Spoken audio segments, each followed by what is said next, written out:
Well, good morning. The subcommittee will come to order, and the chair recognizes himself for an opening statement. And again, welcome to the Communications and Technology Subcommittee's first hearing of 2024. The telecommunications industry stands as the backbone of our interconnected world, facilitating seamless communication and driving the digital economy. But with increased connectivity comes a growing threat landscape that demands vigilant cybersecurity measures to defend against malicious actors and ensure the resilience of our telecommunications infrastructure.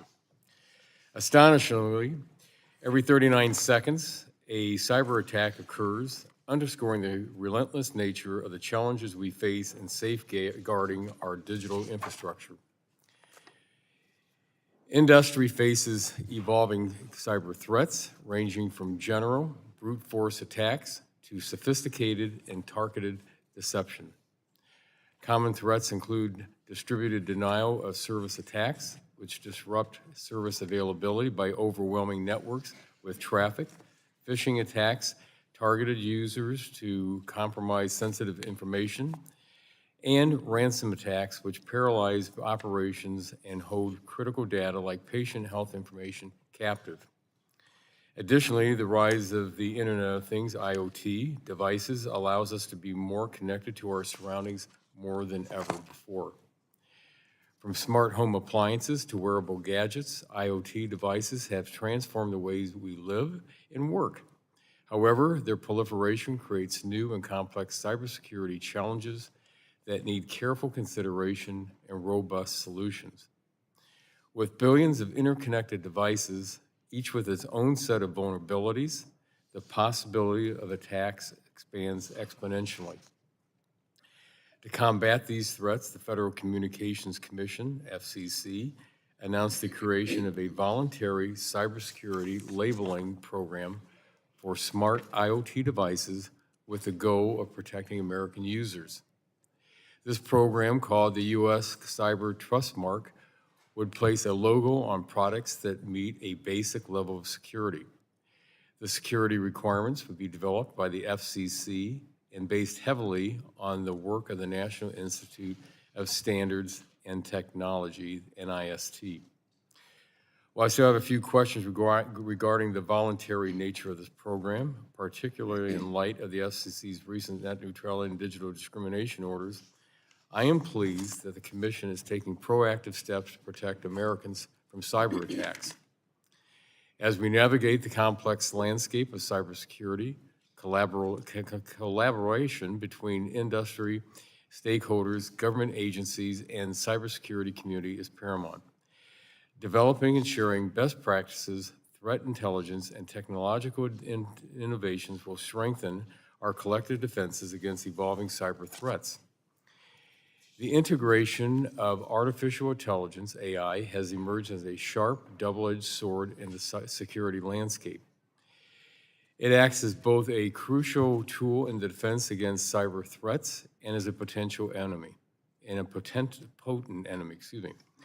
AI technologies, such as machine learning algorithms, play a pivotal role in augmenting cybersecurity capabilities. AI enables rapid analysis of vast data sets to identify potential threats, enhance detection, and automate response mechanisms. AI-driven threat intelligence allows for proactive identification and mitigation of emerging risks. Artificial intelligence has also been weaponized to extend offensive capabilities as threat actors increasingly leverage the technology to conduct more sophisticated and targeted attacks.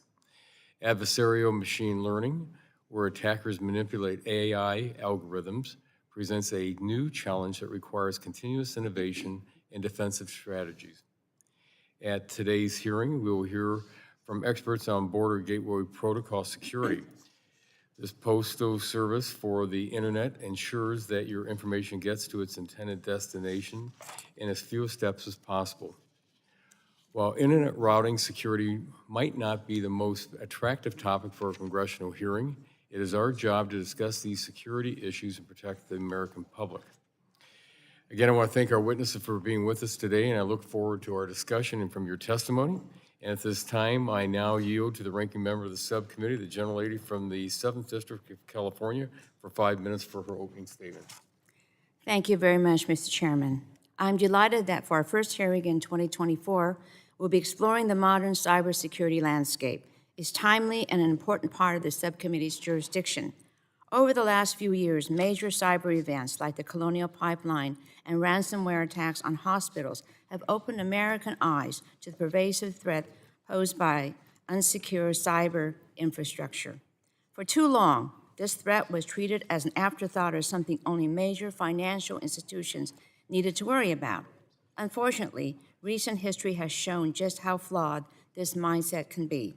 That's why I'm excited about hearings like this. It gives us an opportunity to remind the government, corporations, and consumers that cybersecurity must be foundational consideration in the digital world. And even though the threats to critical infrastructure and corporations are receiving attention, I'm worried about the equally nefarious risk less resourced organizations and consumers face. I'm especially concerned about the rise in attacks targeting America's K-12 schools. The unfortunate reality is that cyber attacks targeting schools are increasing in frequency and severity. In 2016, the annual number of publicly disclosed cyber events was around 100. By 2021, the number has grown to nearly 1,400 annually. But it's important to remember that these are only the attacks that get publicly disclosed. Evidence suggests that 10 to 20 times more K-12 cyber incidents go undisclosed every year. 2021 was also the third straight year with more than 50 publicly disclosed K-12 ransomware attacks. Again, a number that in reality we know is much, much higher. These incidents have threatened students' privacy and caused harmful classroom disruptions. Alarmingly, many schools simply do not have the resources to adequately combat this sophisticated threat. That's why I introduced a bipartisan, bicameral Enhancing K-12 Cybersecurity Act. My bill includes 3 provisions to promote access to information, better track cyber attacks nationally, and improve K-12 cybersecurity capabilities. First, it would establish a cybersecurity information exchange to disseminate information, best practices, and grant opportunities to improve cybersecurity. Second, it would create a cybersecurity incident registry to track incidents of cyber attacks on elementary and secondary schools across the country. Finally, and most importantly, it would deploy a K-12 cybersecurity technology improvement program to serve as a public-private partnership to boost K-12 cyber defenses. This bill has the support of major school groups like the National Association of Secondary School Principals and Elementary School Principals, as well as the Council of Chief State School Officers. Technology and industry groups are also on board, like the Corporation for School Networking and the Information Technology Industry Council. But there are also plenty we can do administratively to give our schools a boost in their fight against cyber criminals. Back in 2022, I wrote to the FCC urging Chairwoman Rosenworcel to consider ways to modernize its E-Ray program to ensure it keeps pace with modern advances in cybersecurity. E-Ray currently allows for basic firewalls to defend against cyber attacks. This capability falls short of what is needed to address the cyber threat landscape schools face today. Thankfully, this past July, Chairwoman Rosenworcel announced her plan to create a pilot program to invest in cybersecurity services for K-12 schools and libraries. I'm also focused on what can be done to keep American consumers safe. In July, I joined Deputy National Security Advisor Neuberger and Chairwoman Rosenworcel at the White House to announce the Cyber Trust Mark. Like Energy Star, this new mark will serve as a signal to consumers that the devices they are buying are safe. From baby monitors to smart thermostats, this will raise the bar in the Internet of Things.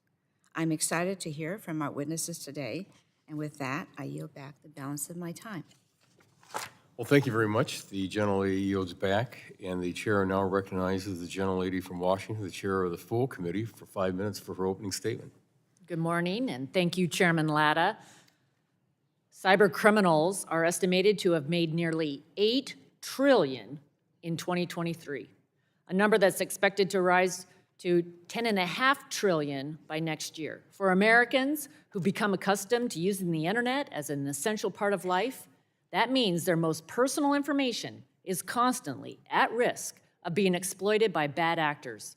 Every day, people are sharing more and more of their information online. We share our financial information when we pay our bills, health information when we schedule a doctor's appointment, and location information when we search for food or other essential items nearby. We use the internet to stay in touch with family and friends, continue our education, and open new businesses. The amount of information we share will continue to increase as our technology becomes more advanced. It is vital that we ensure the technology we use every day is safe and secure, which is why Energy and Commerce is continuing efforts to advance data privacy protections for Americans. We need to make sure people are protected from the dangers of unsecure applications collecting their personal information unrestricted, especially apps like TikTok, which is beholden to the CCP. At the same time, we also need to ensure the security of our overall broadband networks, which are foundational to our economy. They enhance how people connect and create new opportunities for the hardworking people of this country. As we become increasingly connected and more reliant on technology, this digital infrastructure that underpins our connection becomes a target for bad actors.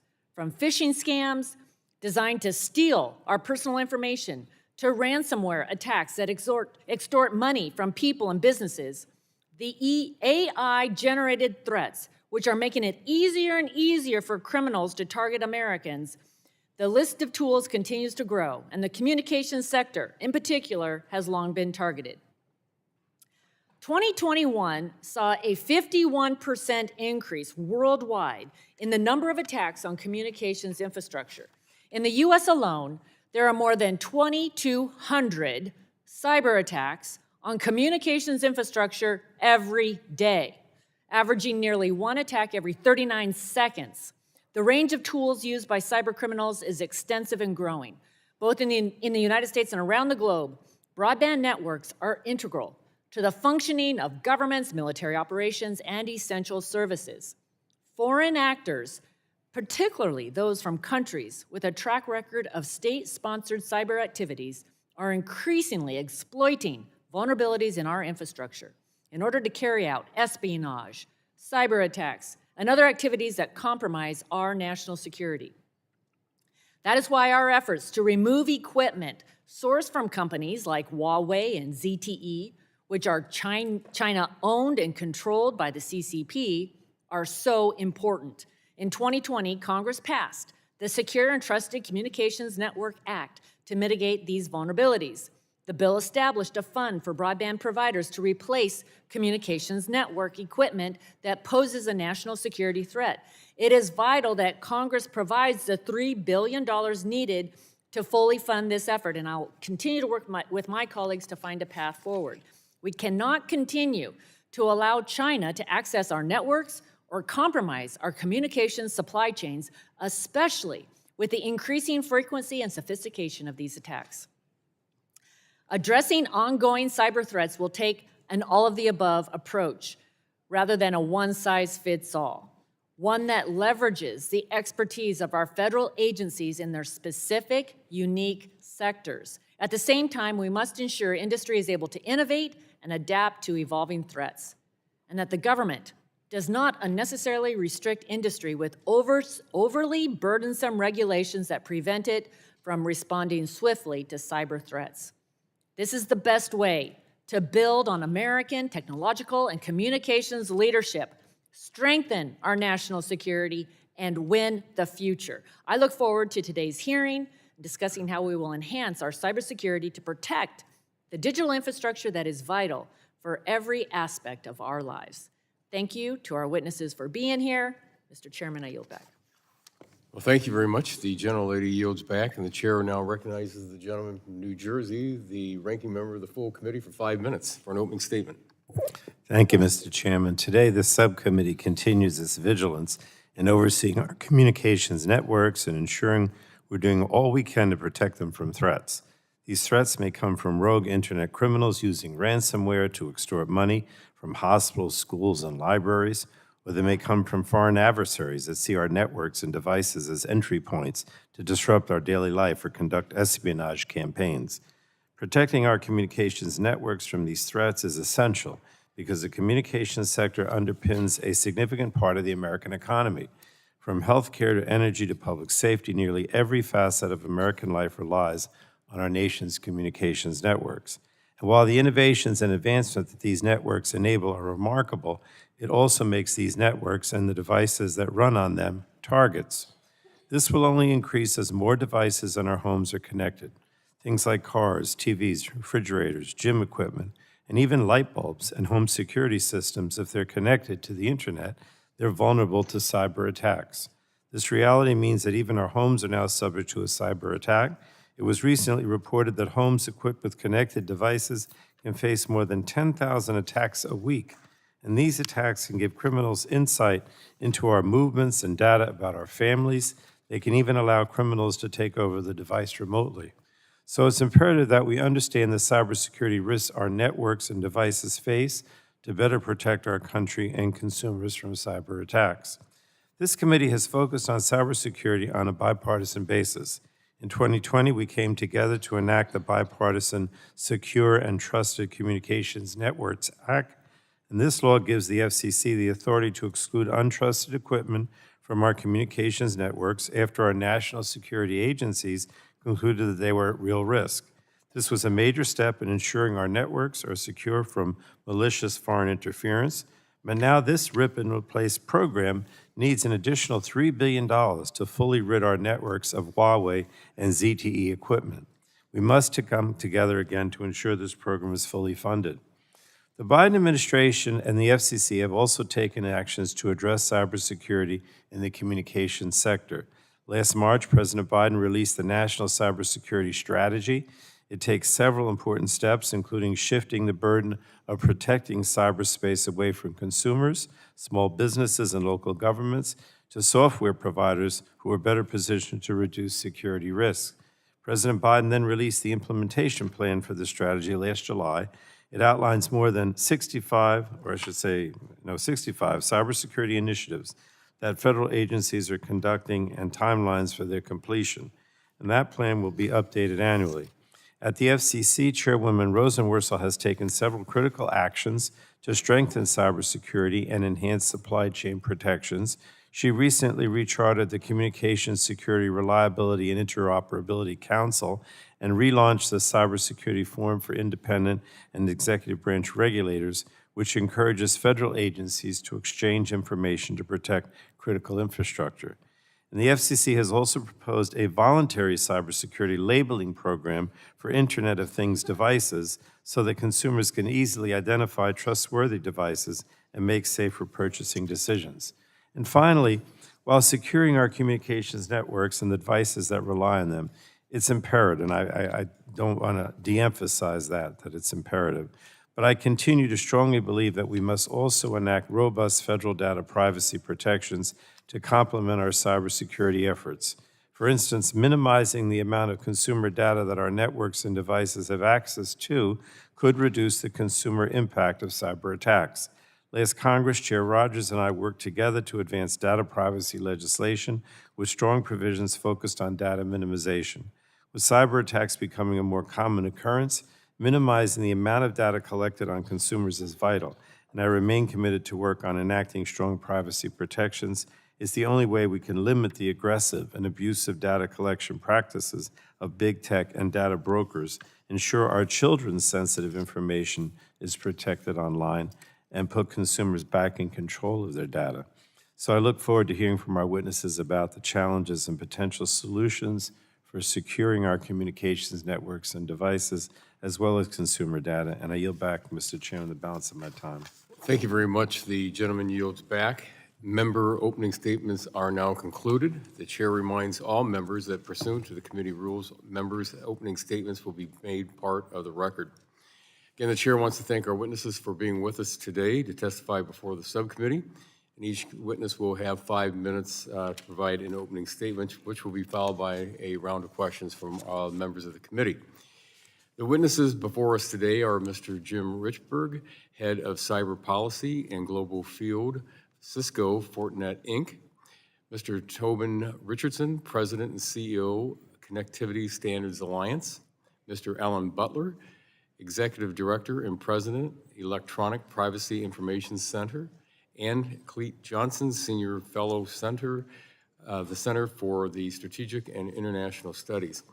And I also want to thank our witnesses again for being with us, and I also want to make note that you'll notice that there is a timer light on the table, which will turn yellow when you have 1 minute remaining, and will turn red when your time has expired.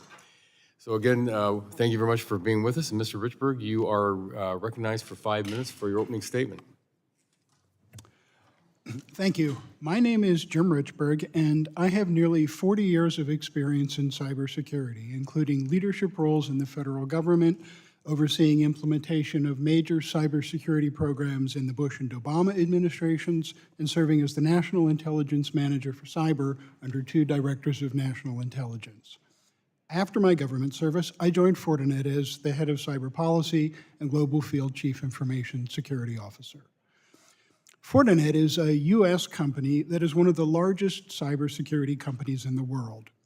Fortinet is best known for manufacturing over half of the firewalls sold worldwide, but its portfolio extends across nearly 60 different security and networking products. Fortinet also operates a robust training program focused on closing the cyber workforce and skills gap and helping users become more digitally secure. We're proud to be part of numerous collaborative efforts with the federal government, ranging from NIST's National Cybersecurity Center of Excellence to CISA's Joint Cyber Defense Collaborative. Our broad approach to cybersecurity reflects not only Fortinet's commitment to innovation, but also a theme we believe is essential, and that is the need for partnership. The technology environment we face today is vastly different than when I retired from federal service. We have seen accelerated movement to the cloud, a shift from largely wired networks to software-defined networks, a proliferation of Internet of Things devices, and a dramatic growth in the breadth and power of AI-enabled services. Layer onto these technological changes the COVID-fueled imperative to enable remote work and off-site connectivity, and the result is that IT and communications are now laser-focused on enabling the connection of users, devices, data, and computing power, regardless of where these are located and how they are provided.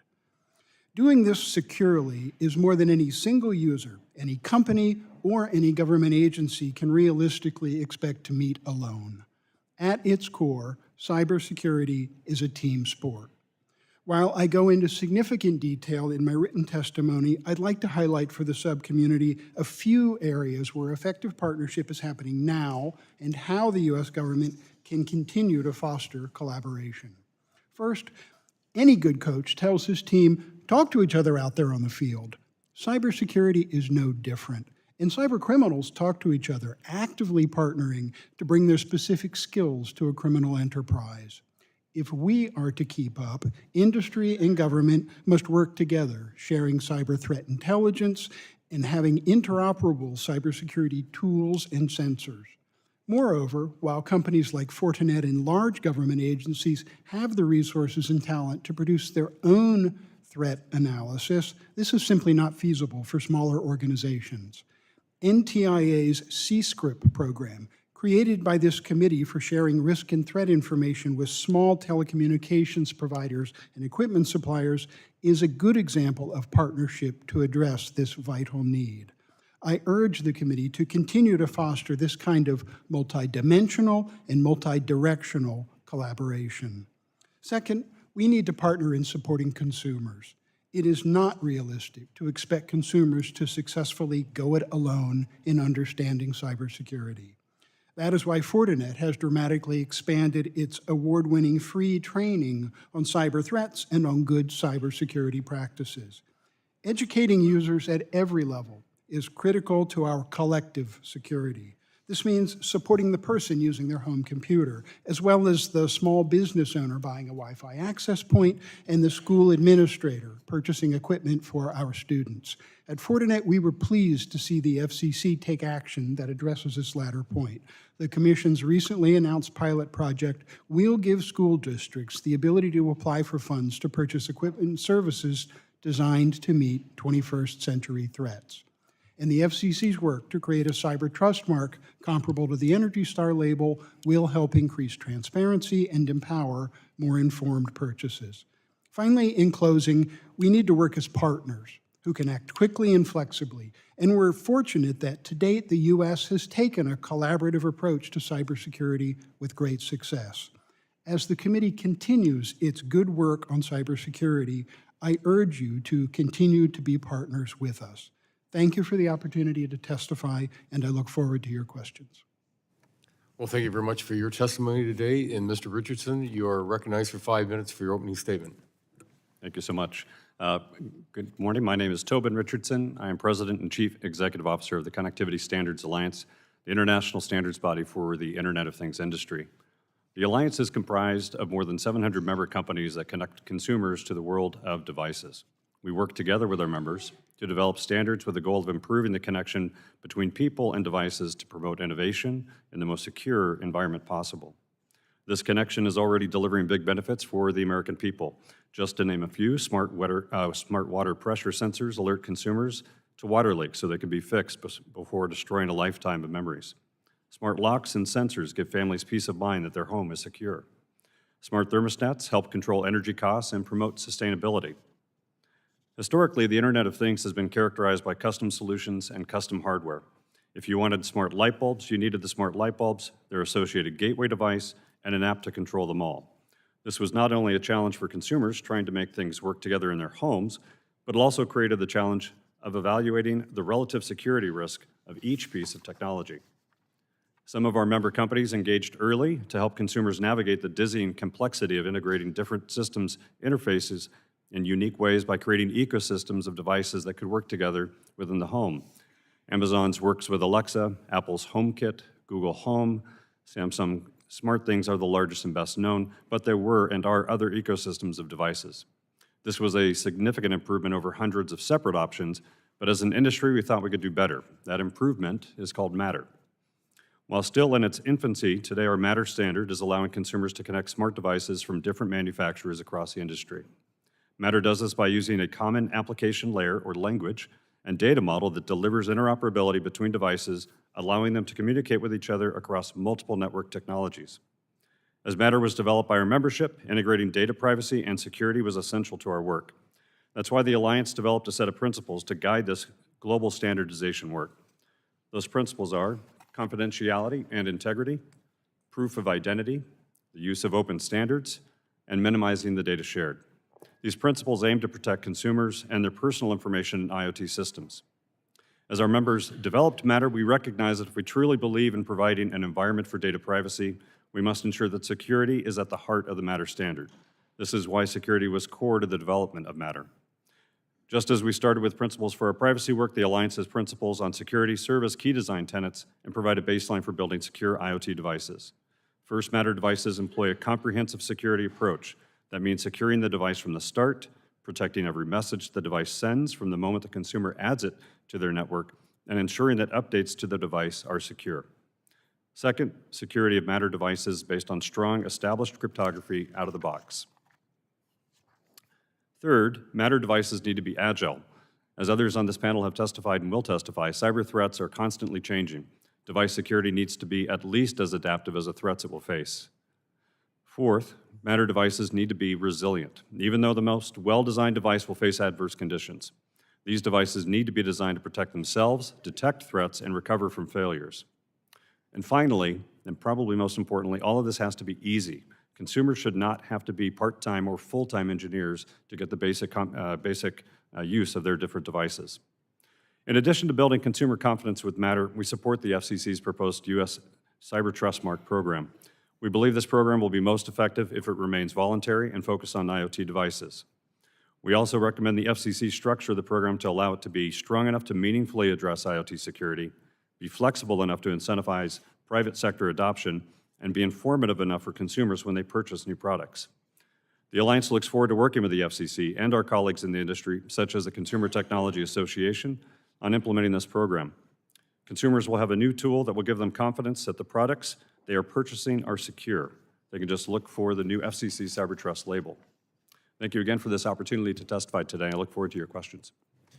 Thank you very much. And Mr. Butler, you are recognized for 5 minutes for your opening statement. Thank you, Chairman Latta, Ranking Member Matsui, Chairwoman Rogers, Ranking Member Pallone, and distinguished members of the committee for the opportunity to testify today. My name is Alan Butler. I'm the Executive Director of the Electronic Privacy Information Center. EPIC is an independent, nonprofit research and organizational institution here in Washington, D.C., and we were established in 1994 to secure the right to privacy for all in the digital age.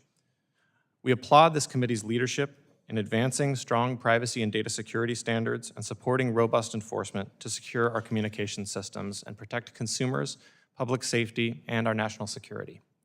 This includes Chairwoman Rogers and Ranking Member Pallone's American Data Privacy and Protection Act last Congress, which members of this committee overwhelmingly supported. Advancing bipartisan privacy legislation is an essential step towards protecting privacy and strengthening cybersecurity in the digital era. By minimizing the amount of sensitive data that companies collect about us and establishing uniform data security requirements, we can reduce both the incentive and the ability of malicious actors to infiltrate our private systems. Data breaches, cyber intrusions, and a loss of control over sensitive personal data are urgent problems that plague consumers every day. And these breaches fuel identity theft and fraud that cost consumers and taxpayers billions. The Department of Justice estimates that in 2021 alone, the cost of fraud to victims of identity theft was $16.4 billion. And over the last 10 years, that number has reached at least $15 billion in each report. A report from Javelin estimates the losses from all fraud and scams in 2021 totaled $52 billion. This is an urgent problem that demands swift legislative and regulatory action.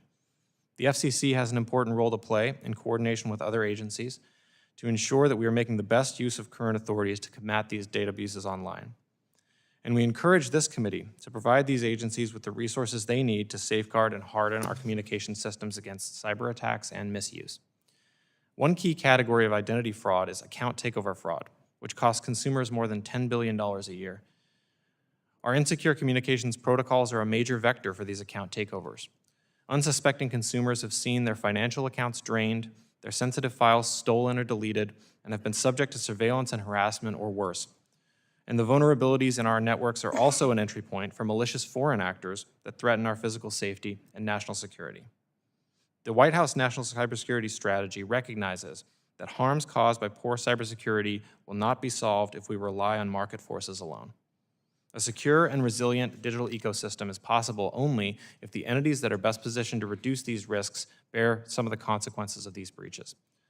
And that means first, imposing limits on data collection, use, and transfers, and establishing strong protections for sensitive data. And second, developing rules that properly align incentives for investments in robust cybersecurity protocols. Poorly secured software and services create systemic risks, and everyday Americans should not be forced to bear the ultimate costs. The systemic cybersecurity risks that we face has been exacerbated by the proliferation of connected devices that are insecure and create new privacy and safety hazards for users. Consumers can often not control the level of security nor the nature of the data collected by these devices. By implementing a labeling system like the Cyber Trust Mark, we could begin to shift incentives toward greater security while also empowering consumers with more detailed information about the types of data that these devices collect. To tackle these important problems facing Americans, EPIC encourages U.S. policymakers first to advance bipartisan privacy and data security legislation. Second, to ensure that the agencies overseeing our digital ecosystem have the resources necessary to implement and enforce strong standards. Third, to develop new frameworks that shape market forces towards stronger security and resilience. And fourth, to prioritize funding and focus on improvements to core standards and protocols that are necessary to protect consumers and our communications infrastructure. Thank you for the opportunity to testify today, and I look forward to your questions. And thank you, Mr. Butler, for your testimony. And Mr. Johnson, you are recognized for 5 minutes for your opening statement. Thank you so much, Mr. Chairman, Ranking Member Matsui, Mr. Pallone. Members, thank you for your focus on cybersecurity. Your bipartisan approach to these issues is a welcome continuation of decades of cybersecurity policy across multiple Congresses and administrations. And this leadership has never been more urgent as our most dangerous adversaries are growing more violent and destructive in both the physical world and in cyberspace. Russia's invasion of Ukraine and Hamas's atrocities have illuminated a nascent military alliance among China, Russia, Iran, and North Korea. Beyond physical aggression, their offensive cyber capabilities are extremely sophisticated. So the stakes could not be higher for us and our free market democratic allies, as the battlefields of today are in cyberspace as much as in the physical world. In the 5G era of ubiquitous connectivity, the physical world will converge with cyberspace in ways we've never even imagined. This means great advances, but it also means that bad actors can attack from anywhere in the world. The threats are clear and present, but American and allied cybersecurity capabilities are stronger and faster than our adversaries. And if we do this right, this can be a success story that's uniquely American. So I urge the committee to orient its activities around the following core principles. Number one, implement dynamic, flexible cybersecurity practices that innovate even faster than the cyber threats. Number two, harness powerful market drivers for security, reliability, and resiliency that align directly with government interests. And number three, build accountable partnerships based on deep, ongoing collaboration between government and industry. The roots of this approach actually go back to the nuclear era, when the Cuban Missile Crisis prompted the government and industry to partner together to secure telecommunications in the event of a nuclear attack. This partnership from the early 1960s is the foundation of all present-day critical infrastructure cybersecurity activities. For example, the Communications Information Sharing and Analysis Center is physically co-located with the U.S. government at CISA. Decades before DHS even existed, network operators began working literally side by side with the government through hurricanes, wildfires, cyber attacks, routine day-to-day challenges to maintain communications through all hazards. This is just one example of the highly capable partnership between government and the communications sector, which is so deeply ingrained in our network defense that it goes unnoticed.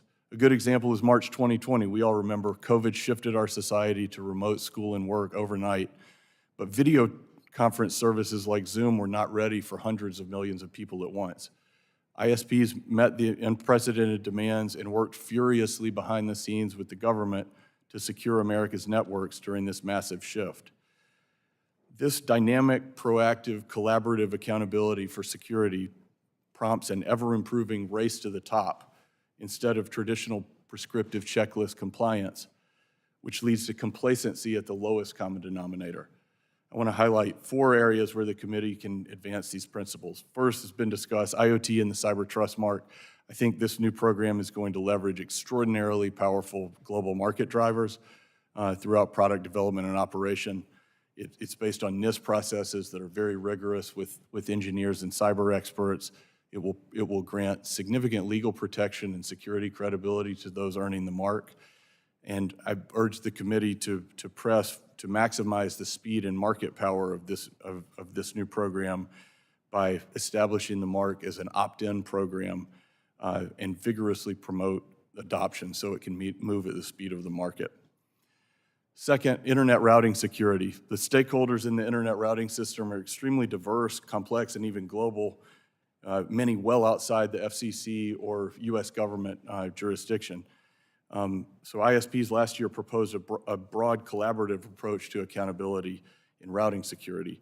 This process is a whole of government and even whole of the internet approach that has shown significant positive impact in its early months. I think it's an especially effective approach to security, more dynamic and effective than prescriptive compliance, because it has engineers, not lawyers, at the table. And that's where you get the solutions. I'd love to talk about that more in the questions. Third, the cybersecurity framework. There's been some visionary leadership in taking proactive approaches to implementing the framework. There's a lot of areas that we can talk about on that, but I just want to highlight the cybersecurity framework is one of those American success stories. And finally, fourth, supply chain. We have to identify and help eliminate the untrusted suppliers from our markets. That includes funding, fully funding rip and replace, as it has been noted. And then on the positive side, we need to promote trusted suppliers. Grants from the NTIA's Wireless Innovation Fund can help do that, and as can more spectrum, as we discussed back in March. Spectrum shortage means a shortage of trusted suppliers. So with that, I turn back my time. Apologies for going over, Mr. Chair. There's a lot to discuss, and I look forward to your questions. Well, thank you very much, and this concludes our witness opening statements, and we will now begin our members' questioning, and I will recognize myself for 5 minutes. Removing untrusted equipment from our networks, like that produced by Huawei and ZTE, continues to be a priority for this committee. We are still working on ways to fully fund the Rip and Replace program, and it needs to be done soon. Mr. Johnson, as we search for a solution, what is the threat posed by the continued presence of this equipment in our networks, and what other CCP threats face our networks? Thank you, Mr. Chair. I think that is pretty simple, that if you have untrusted equipment in a network, and that untrusted equipment has a connection with an aggressive cyber espionage and cyber attack state, in this case, the People's Republic of China, the CCP, then you have an ever-present threat in multiple ways. The first is espionage and data exfiltration. The intelligence services can see what's on the network, and whether they exfiltrate it or just surveil it, that's clearly a threat. The second is disruption and destruction. If you run a network, you can disrupt it or even shut it down. So that has obvious national security implications, but it also has a more subtle and in some ways more dangerous threat of coercion. Think of how most of Western Europe gets its natural gas from Russia through those pipelines, or at least did before the invasion. In the same way that Russia can coerce Western Europe through its supply of gas, China could coerce the United States through the operation of its telecom networks. So I think it's a very severe threat as long as that equipment is in our networks. Well, thank you. Thank you very much. Mr. Richardson, last year the FCC released a notice of proposed rulemaking seeking to create a cybersecurity labeling program for IoT devices. The U.S. Cyber Trust Mark label is being paralleled to the Department of Energy's Energy Star program. Is it more difficult to create a labeling program for IoT cybersecurity than for energy efficiency, and why or why not? All right, there we go. It is difficult to communicate with consumers in a way that's simple and straightforward. I think that the focus on the Energy Star program is a good one because consumers understand the value delivered by virtue of what they get by buying an Energy Star device or appliance. So the notion of using that as a model, I think, is a smart one because it acknowledges the importance of keeping things simple. Then your question about, is it easy to convey trust and security to consumers is a tough one. And it's one that we think is important, and I think the Cyber Trust program is taking the right approach to that today. Well, thank you. Mr. Richberg, it's my understanding that the Border Gateway Protocol, the BGP, is the foundation routing procedure for the internet. Is this understanding correct, and was the PGP built with security in mind? Thank you. No, the BGP protocol was not built with security in mind. The good metaphor is it's like a post office. Much as the internet itself was the descendant from the ARPANET, it was intended to facilitate robust communications, not to authenticate who was communicating or what they were communicating about. So it is essential in allowing us to route traffic between billions of destinations, but it was not designed in this iteration with security as a primary consideration. Well, thank you. Mr. Richberg, on the topic of secure by design, what can the U.S. government and private industry do to build systems that are secure from the ground up, and how can we in Congress support private industry's efforts without imposing regulations that dampen that innovation? In my last 52 seconds.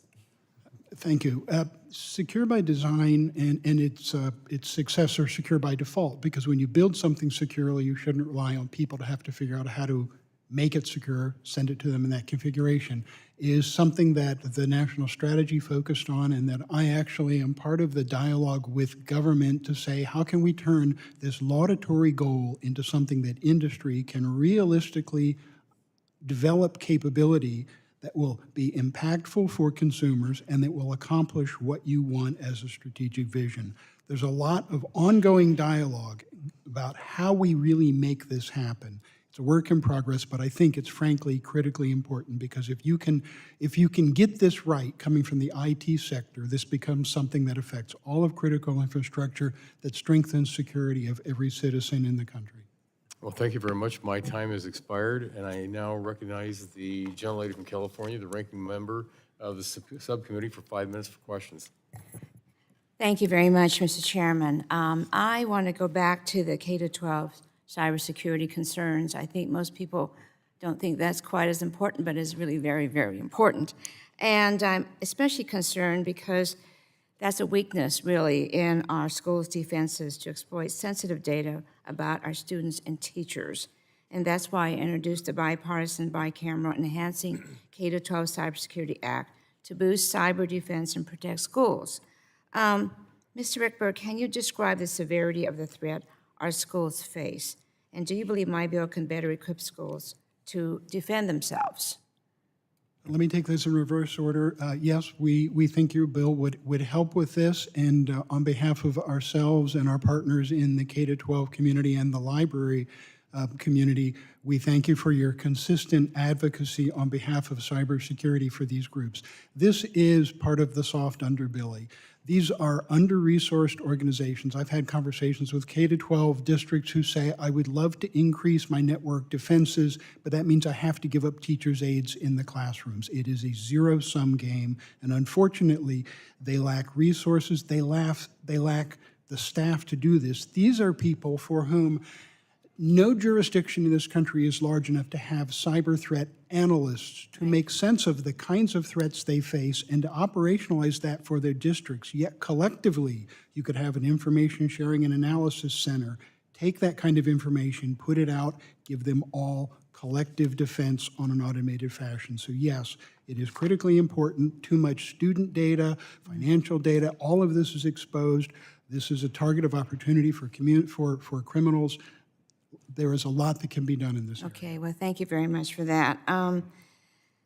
I want to talk more about, thank you very much, Mr. Johnson, regarding your explanation and the conversation you had with the chairman regarding rip and replace and also Open RAN. And I just have to say that this is a funding opportunity.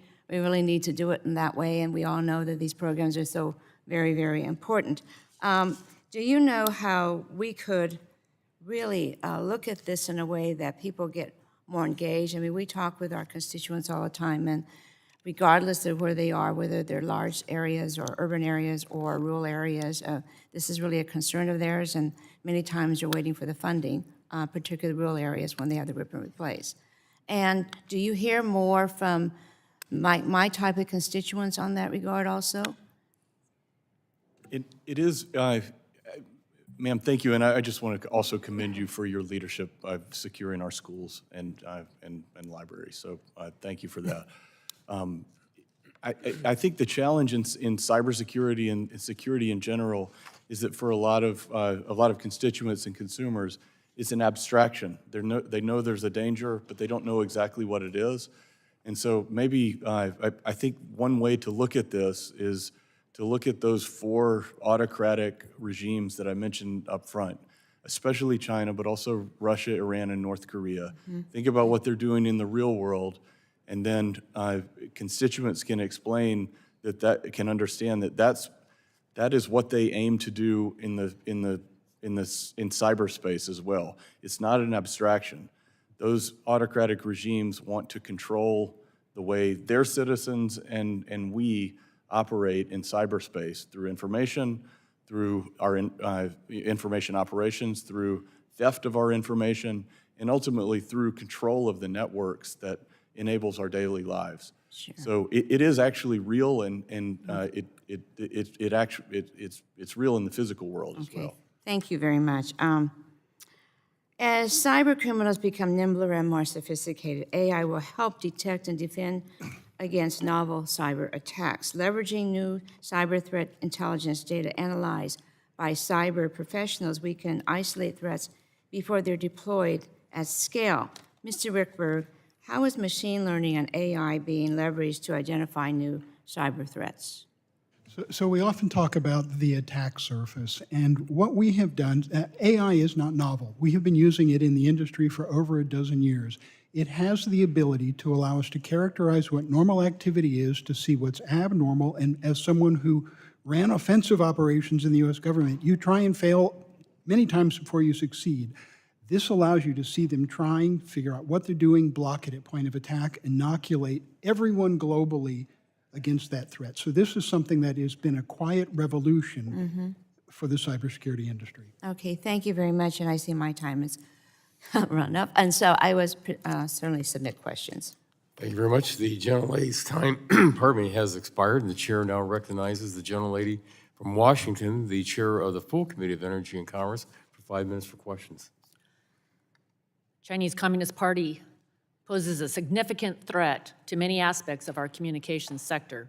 From Huawei to TikTok, Chinese-controlled companies are trying to integrate themselves into Americans' lives. We've taken steps to eliminate Huawei's threat to our networks, and now we must take action to ban TikTok to protect Americans' national security. Mr. Johnson, do you believe TikTok is a national security threat and should be banned in the United States? Why or why not? Yes, ma'am. Thank you. That's a very important question. I do think it's an extremely significant national security threat on multiple levels, and I won't take up your 5 minutes going through those, but on multiple different levels, it's a national security threat, particularly as it presently exists, where we don't know and can't know what the algorithms do, what the capabilities on devices are, and what ultimately how the CCP might be able to use what is effectively a massive data set of over 100 million Americans' activities.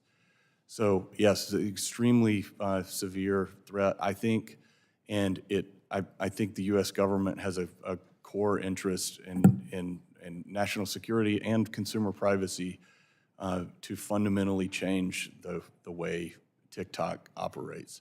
I'll leave it to you all to determine whether that constitutes a categorical ban, but banning the way it exists right now and the way it operates and changing it fundamentally so that the algorithm and the algorithms are at least, we're at least cognizant of what it can do is I think a national security imperative.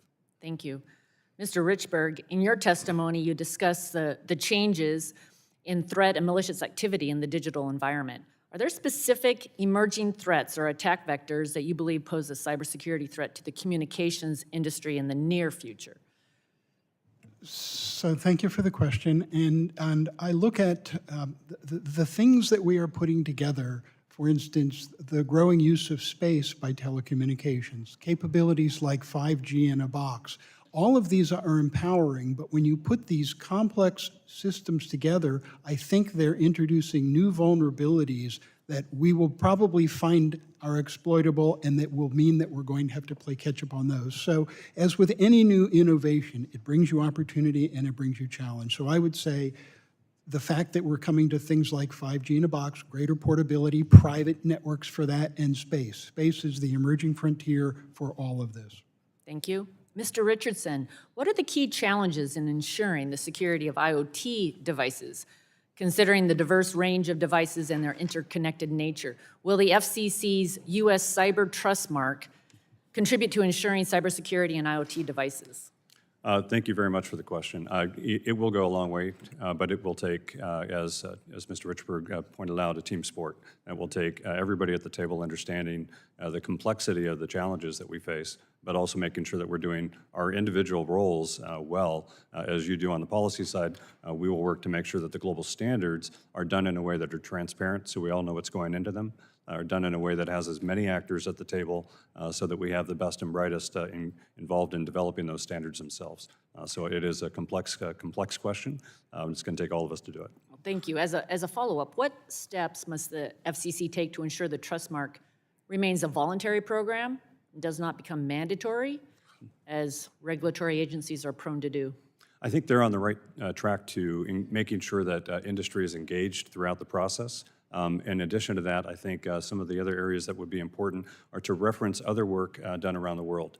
As a global organization that we are, we work with different governments, of course, hundreds of companies. That includes Singapore, it includes the European Union as well as the UK. And so I think as the FCC looks at this, helping ensure that there's predictability for manufacturers, that if they use the U.S. Cyber Trustmark here in the U.S., that they can use a similar approach in other jurisdictions, and that has a lot of benefits for everybody involved. Would you speak to the consequences of mandating the Cyber Trustmark? I'm sorry, band-aiding? Mandating. Oh, mandating. The consequences of going that far in mandating, I think, are concerning perhaps at first, right? Because you want to make sure that there's an opportunity for companies to want to engage on this. And it has the effect of really dragging out the process. And I think that's an important part. Okay, thank you, everyone, for being here. Appreciate your testimony. I yield back, Mr. Chair. Thank you. The gentlelady yields back, and the chair now recognizes the gentleman from New Jersey, the ranking member of the full committee, for 5 minutes for questions. Thank you, Mr. Chairman. Last Congress, Chair Rogers and I advanced the strong bipartisan American Data Privacy and Protection Act, and this bill put consumers back in control of their data, stopped aggressive and abusive data collection by big tech, and required data minimization to ensure companies collect only the data they need to serve their customers. So let me start with Mr. Butler. Do you agree that the rise in cybersecurity attacks amplifies the need for Congress to adopt comprehensive federal data privacy legislation that implements clear rules around data minimization, and if so, why? Thank you for the question, Ranking Member Pallone. Yes, absolutely. The rise of cyber attacks and threats to consumers is a huge reason why we need strong privacy and data protection standards in the United States. Sensitive personal data really, the amassing of sensitive personal data puts a huge target for malicious actors to infiltrate systems and to seize our information and to leverage that towards identity theft. And when companies are required to minimize the data that they collect and to delete the data they don't need, everyone is more secure. I also think the process of understanding what data companies collect and really mapping out where that data is helps enhance their cybersecurity posture as well. Well, thanks. And I mentioned earlier, under the Secure and Trusted Communications Network Act, the FCC relies on national security agencies to determine that equipment or services pose a national security threat. So let me go to Mr. Johnson. Given the need for diligence in updating the list of equipment and services that are deemed to be a threat to our nation, do you agree that national security agencies should work consistently with the FCC to keep the list up to date to reflect current threats? And maybe then I'll ask Mr. Richberg the same question, but we'll start with Mr. Johnson. Yes, sir, Congressman. I think that's absolutely important. We need to essentially stay ahead of the threat. Huawei and ZTE are sort of the easy ones, and as evidenced by what we're still dealing with rip and replace, it's important that the national security agencies engage up front, and to the extent that is possible, transparently in a clear process that industry can predict and adapt to, so that we're not in a rip and replace situation anymore. But we need to stay ahead of the threat, identify and remove these untrusted vendors from the market in a way that the market can navigate. Thank you. Do you want to add anything, Mr. Richberg? Yes, sir. As someone who was part of many of the binding operational directives in government from a national security perspective, this is something that the national security folks look at on an ongoing basis. This was not one and done. This is something that should be ongoing, and we appreciate the fact that the government now has a process, thanks to the work of this committee, to do this. You focused on the macro level, the carrier level. The reality is we're talking about secure by design, secure by default. The U.S. and 15 allied nations, big parts of industry, are all moving in the same direction, and yet the same places where this other technology is emanating are in the consumer marketplace. You're securing the carrier. Do you want everyone's home to potentially have routers and devices that are not developed with security and potentially have the kind of vulnerabilities that Mr. Johnson alluded to in there. I would suggest that you might want to extend this determination, this input from the national security community to other parts of the infrastructure so that we don't find ourselves in a rip and replace situation involving millions of people's homes. Well, thank you. Now, all of you mentioned in your testimony the development of the cyber trust mark that is being led by the FCC. And while I think we should do all we can to encourage companies to invest in security from the outset, it's also important that consumers have all the info and tools they need to protect themselves. And the trust mark seems to be one way of helping consumers who are increasingly purchasing connected devices. So let me go back to Mr. Butler. What kind of information is important for consumers to understand in this context, and how should the FCC consider the amount and the format information is presented to consumers?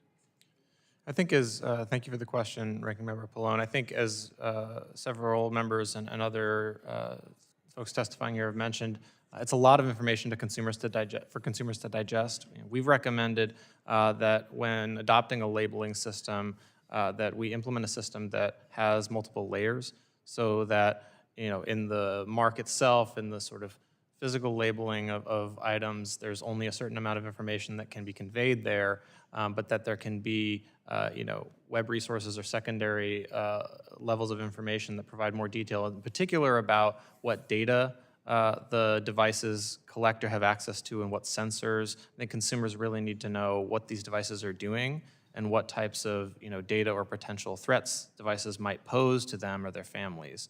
I think that's a significant piece of what consumers expect out of their devices, that their devices are doing what they want and not something else. Thank you. Thank you, Mr. Chairman. The gentleman's time has expired, and the chair now recognizes the gentleman from Florida's 12th District for 5 minutes for questions. Thank you, Mr. Chairman. I appreciate it, and I thank the panel. Mr. Butler, I have a two-part question for you. You call on the communication systems to be improved and subsequently more resilient on cyber attacks. First, do you agree that data minimization is not enough to adequately protect Americans' personal information? And secondly, we obviously want to ensure America remains a leader in innovation, especially for how to make systems more resilient. Do you think there are good examples of companies using information they have collected to improve their data security systems? Thank you for the question, Representative Bourakis. Yes, I agree that data minimization is an important step. It's definitely not the only step. Strong data security, both requirements and, as others have discussed, the evolving evaluation and response to the threats as they evolve are essential as well. And some of that, as you point out, requires an analysis of data, what's happening in the marketplace. I think that, you know, as an example, the data minimization provisions in the ADPPA that I was discussing, you know, do account for the need to process data for security purposes and research purposes to that end. And I think that there are certainly, as others have mentioned, situations where, you know, machine learning, other evaluation techniques are used to look at the nature of the threats coming in and determine the appropriate response. Thank you. Over the holidays, a nightmarish situation unfolded for one of my staffers, and I want you to hear, because this is very relevant.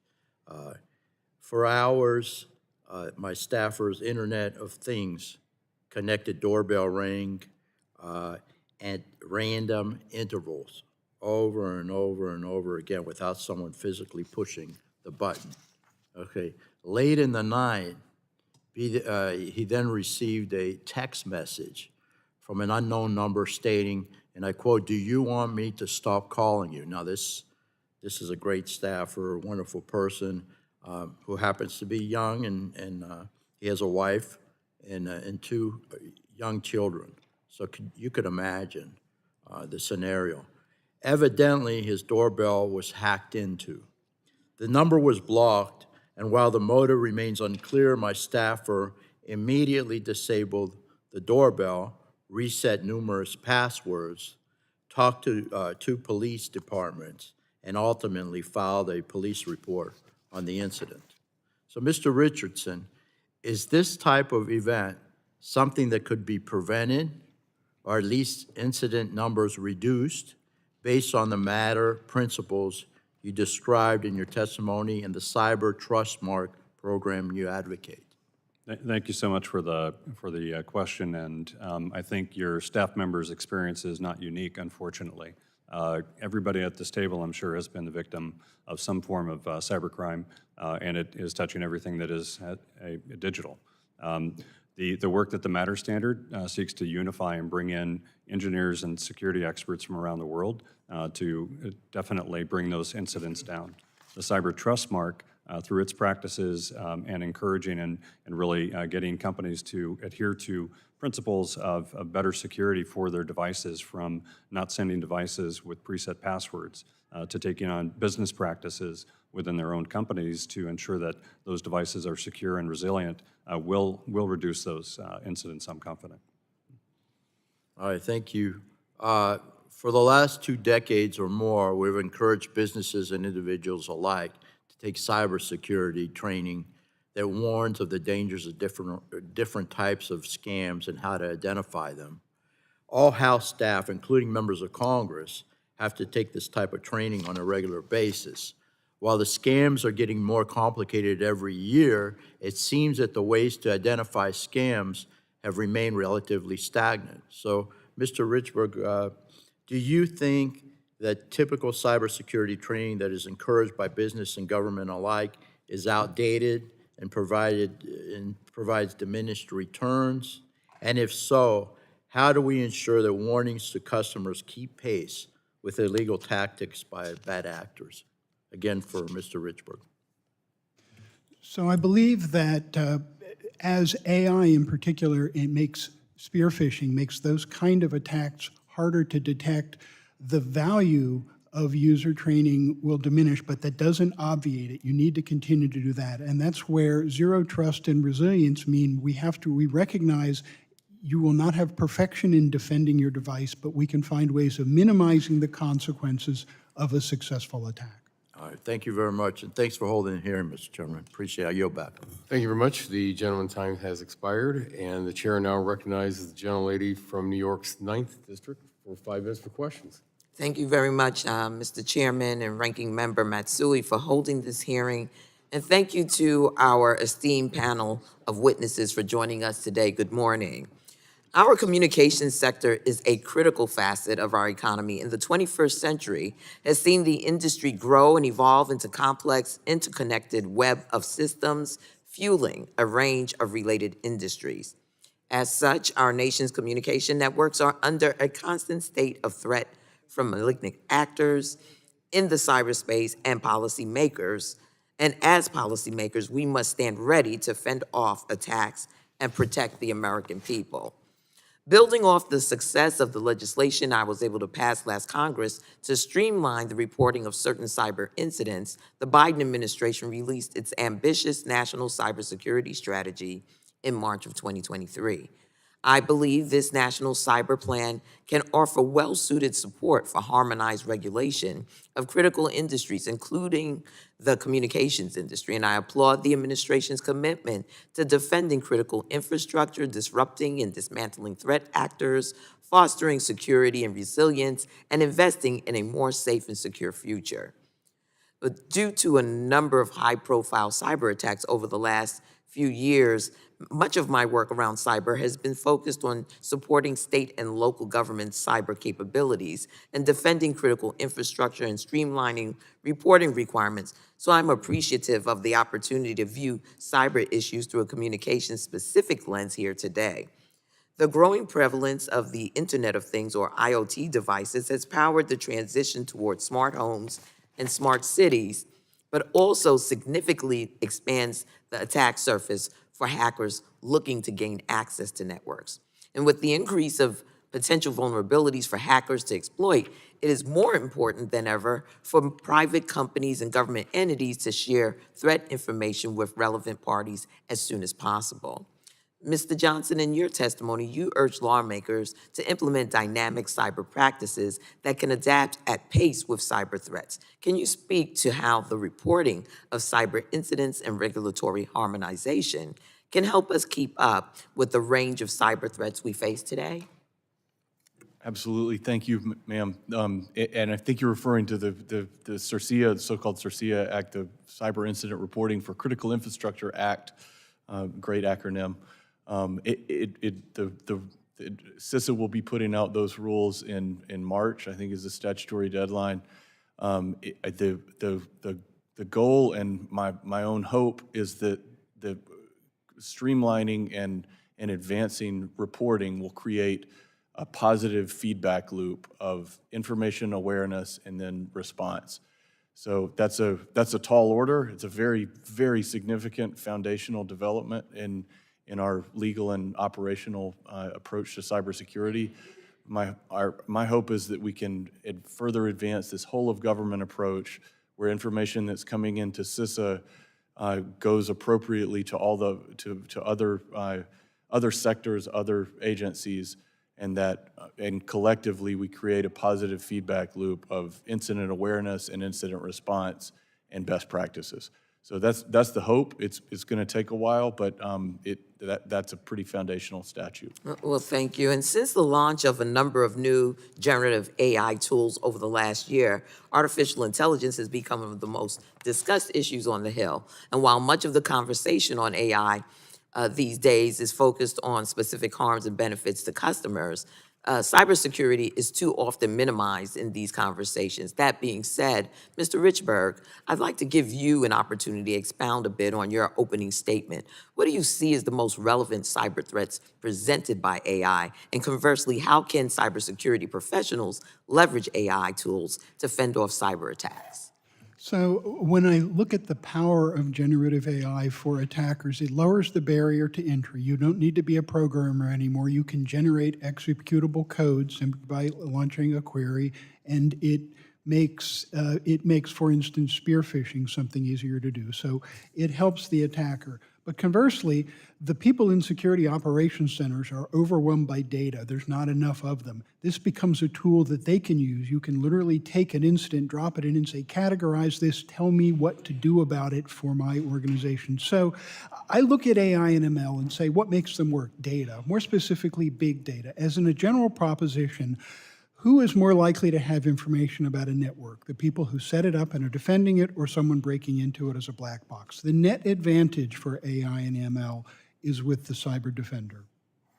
Very well. Thank you very much, Mr. Chairman. I yield back. Thank you very much. The gentlelady's time has expired. The chair now recognizes the gentleman from Michigan's 5th District. Hate to say that the Wolverines won, but you're recognized blue. in 5 minutes. Go blue. Champions. Yeah. Thank you, Mr. Chairman, and thanks to the panel for being here. Mr. Richberg, you referenced the FCC's pilot program focused on supporting cybersecurity for schools in your written testimony. My district has experienced multiple cyber attacks in schools, including a ransomware attack that closed schools for multiple days in Hillsdale and Jackson counties. The attacks impacted multiple operating systems, including those that control the phones, the heating, the technology used in the classrooms, et cetera. The result was a compromise of data, disrupting the learning process and severe inconvenience for working families as well. So it touches all bases. Can you explain why schools are particularly vulnerable to as targets and how they can better protect their systems? So schools are very open environments. They have in some cases millions, for some of the very largest, of devices on their networks. They lack adequate cybersecurity staff. Many of the jurisdictions in our country don't have a full-time cybersecurity professional defending them. You can outsource this service, but you get economies of scale by saying we can regionalize this and have someone, because many of you have the same kind of equipment in your facility, we can do that. A lot of this comes in really as a service externally. It should not be incumbent on organizations to have to put cyber threat intelligence in their devices. The manufacturers are pushing this out. So the government can help by making these funds available. Let them buy products that are state-of-the-art and able to take advantage of things that are being seen in the threat environment to defend the jurisdiction without the scarce resources having to take time from dealing with students. Yeah, and of course they've schools have used so much more as a result of COVID, et cetera. So the challenge is there, and then you have students who don't care necessarily about the attacks that can go on by what they do as well. So, Mr. Johnson, there have been recent reports that the Chinese spy balloon that crossed over the U.S. Used American ISP to communicate back and forth to China. This is very concerning, of course, to all of us. As telecommunications providers across the country remove Chinese technology from their systems, the CCP is still using our own networks for espionage. How can we address this and stop this from taking place? It's a great question, Congressman, and I think what I'll answer first by saying that incident was a stark example of, number one, how aggressive China's espionage activities are, and number two, how clumsy they are. They didn't mean for that balloon to go all the way across our country for that period. And to take the flip side of what we can learn from that, I think the most important thing is, obviously I'm not privy to those. I've seen those reports. I'm not privy to what that means about communicating with a U.S. ISP, but I do know from my previous service in government working on intelligence issues, there is certainly a lot to learn from that and what the balloon was doing, what the ISP may know about it. We need to. I think what we need to do to prevent that in the future is do a deep dive after action review of what happened, what we learned from it, and how that will change China's both aggression and clumsiness in the future.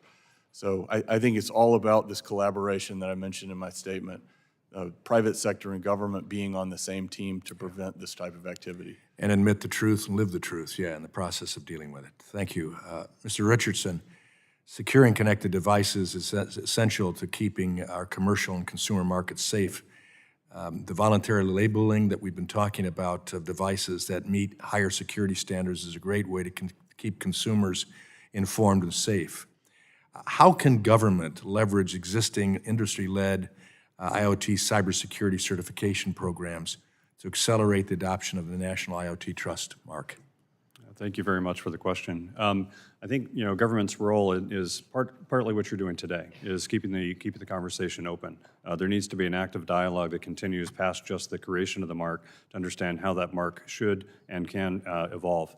The other side of that is ensuring that you're working with other governments on those programs themselves. The greatest security is going to be in getting the most people adhering to the highest common denominator in terms of security. You can do that by working with policy professionals across the world on this. That will give companies and manufacturers an ability to, again, have that predictability of what's coming in terms of security. And it also allows you to tap into a vast resource of security experts. Thank you. My time has expired. I yield back.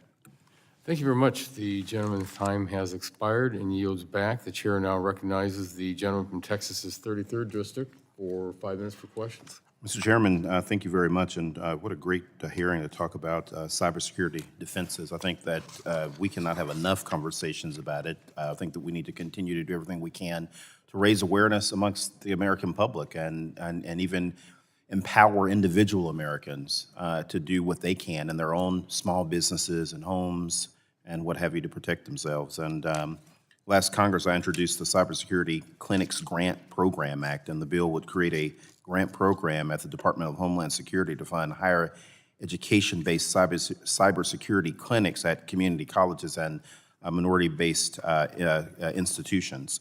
Cybersecurity clinics are interactive. They're personalized workshops that provide education on the importance of protecting devices, data, and identity from physical and digital compromise. And it's my belief that this model can really empower students, and we can start working with people while they're young, before they start their businesses and have to worry about their own households being compromised on how they can protect themselves. And the benefits of these clinics at higher education institutions, I think, are twofold. The first one is that these clinics really do offer a potential path to help increase the number of cyber security professionals, and the clinics help underrepresented civil society organizations and state and local government agencies and small and medium-sized businesses develop their cyber workforce security, because again, I think that everyone is going to have to participate sooner or later in order to get this right. And efforts like these should help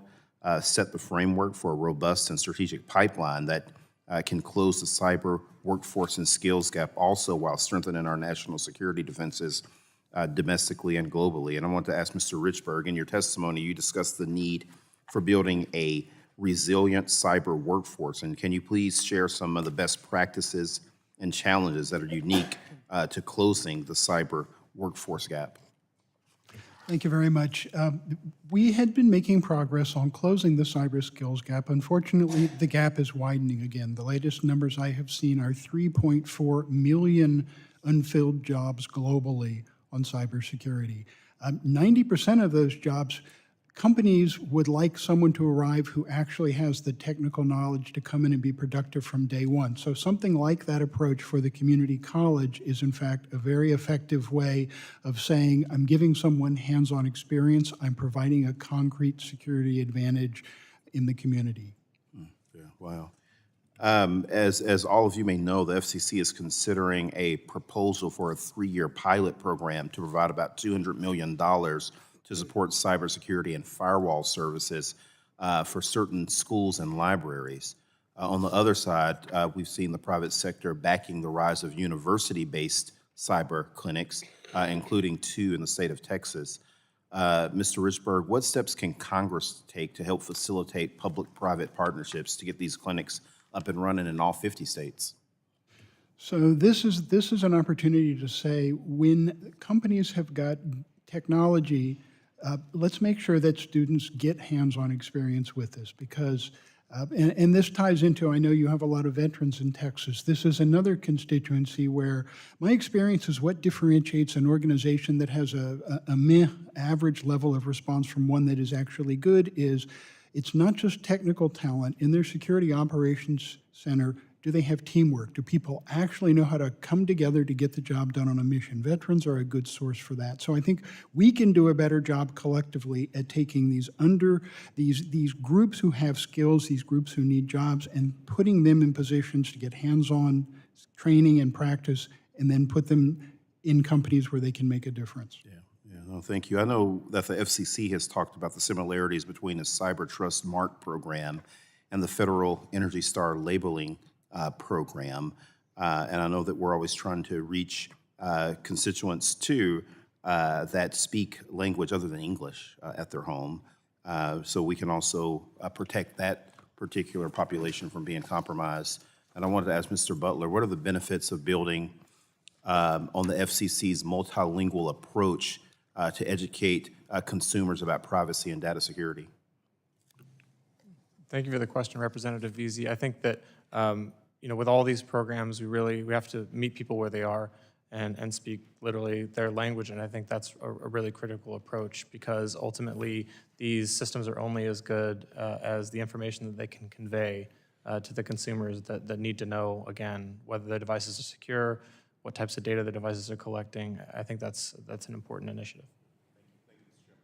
Thank you. The gentleman's time has expired, and the chair now recognizes the gentleman from Georgia, the vice chair of the subcommittee, for 5 minutes for questions.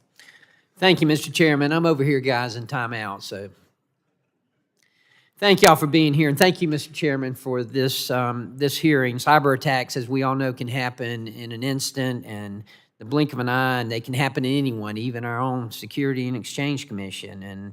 And as we've heard here today, our adversaries are getting better and better at this, so we've got to get better and better at how to combat it. Mr. Johnson, it's good to see you again. Go Dogs. I don't know about all this blue stuff, but anyway, go Dogs. Mr. Johnson, help me out here. This China, everything's made in China now, so including a lot of the wireless networking equipment, but China's got a national intelligence law. Very quickly, briefly, what is that?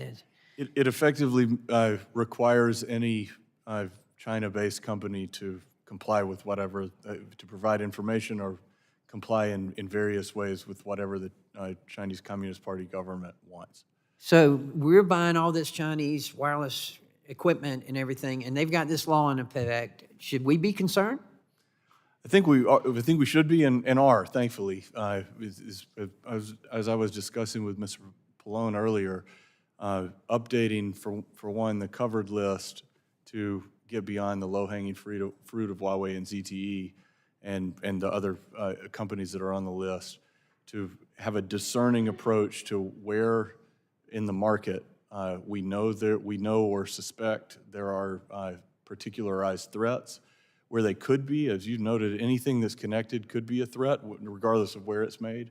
But where do we think there is a particularized threat that we can address, and then we need to orient our policy around that. And well, if you got a national intelligence law, I would suspect that that's an indication that we ought to be concerned. Mr. Richardson, you want to comment on this at all? Perhaps not on the law, I'm not familiar with it, but in terms of the security of devices themselves, I think we've talked about some of the principles involved in bringing devices into networks, that you need to make sure that they're done in a way that minimizes the amount of data that's shared between devices, that they're secure, they have an ability to be upgraded over the air, so you're taking all the steps to ensure that every device that shows up in a consumer's home. I think that's a key point you just made, the ability to be upgraded as time goes on. And that needs to be done. And that's one thing that we in Congress don't have the fortitude to do, and that is to update our laws as we should. But we need to make sure it is with this equipment especially. Fair enough. Mr. Johnson, going back to you, other countries are increasingly dependent on communication equipment manufactured by our adversaries. We know China is going to these countries and offering it to them and trying to get it in there, but they may not be as aware or as concerned about the potential repercussions. What kind of leverage does this give those adversarial countries, and what can we do in the U.S. to provide alternative equipment? I think you're right, Congressman, that it's not a coincidence that China has a strategic mission to spread its technology across the world. Certainly they want the commercial and financial benefits of that, but they also want the strategic, coercive capabilities as well. What do we do about it? I think this is where, it's something I always try to emphasize, it started with me when I was a lieutenant in the Army. The United States and its allies are the most powerful and its allies. That's the key. The United States, and so often we think we got to do it by ourselves, but we need to help our allies as well. We are by far particularly in these issues, we're the most powerful country in history, but we're immeasurably more powerful because we have allies. And I've seen that in NATO operations, and you think about the powerful allies we have throughout the world. Collectively, our partners and allies in the United States make up the vast majority of the U.S. of the global market. Right. So if we can continually look at things through a U.S. and allies perspective, we'll go a long way to securing the entire world. Okay. Mr. Richberg, real quickly, let me ask you this. AI, artificial intelligence, and we know that it can be used by hackers to conduct attacks, but it also can be used to combat attacks as well. What are the ways that Fortinet and other cybersecurity companies are utilizing AI to prevent and to remediate cyber attacks? So we are using it to detect malicious activity in real time. We can learn, because of the telemetry, not the contents, but information about what's happening that's anomalous in customers' networks. You know what's normal, you know what's abnormal, and then you can put signatures in place to block that. And we can also use this generative AI to help the understaffed organizations that actually are running security operations. There's a lot of chatter about AI up here at the Capitol these days, as there should be. But we need to keep in mind, we don't need to fear it. We can also utilize it. So thank you very much. Thank all of y'all for being here. Thank you very much. Gentleman, time has expired, and the chair now recognizes the gentleman from Florida's 9th District for 5 minutes for questions.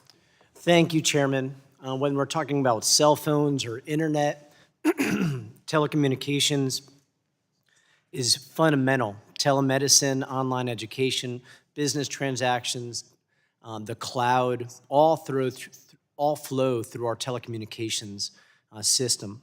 So the evidence is clear. Telecom is critical infrastructure.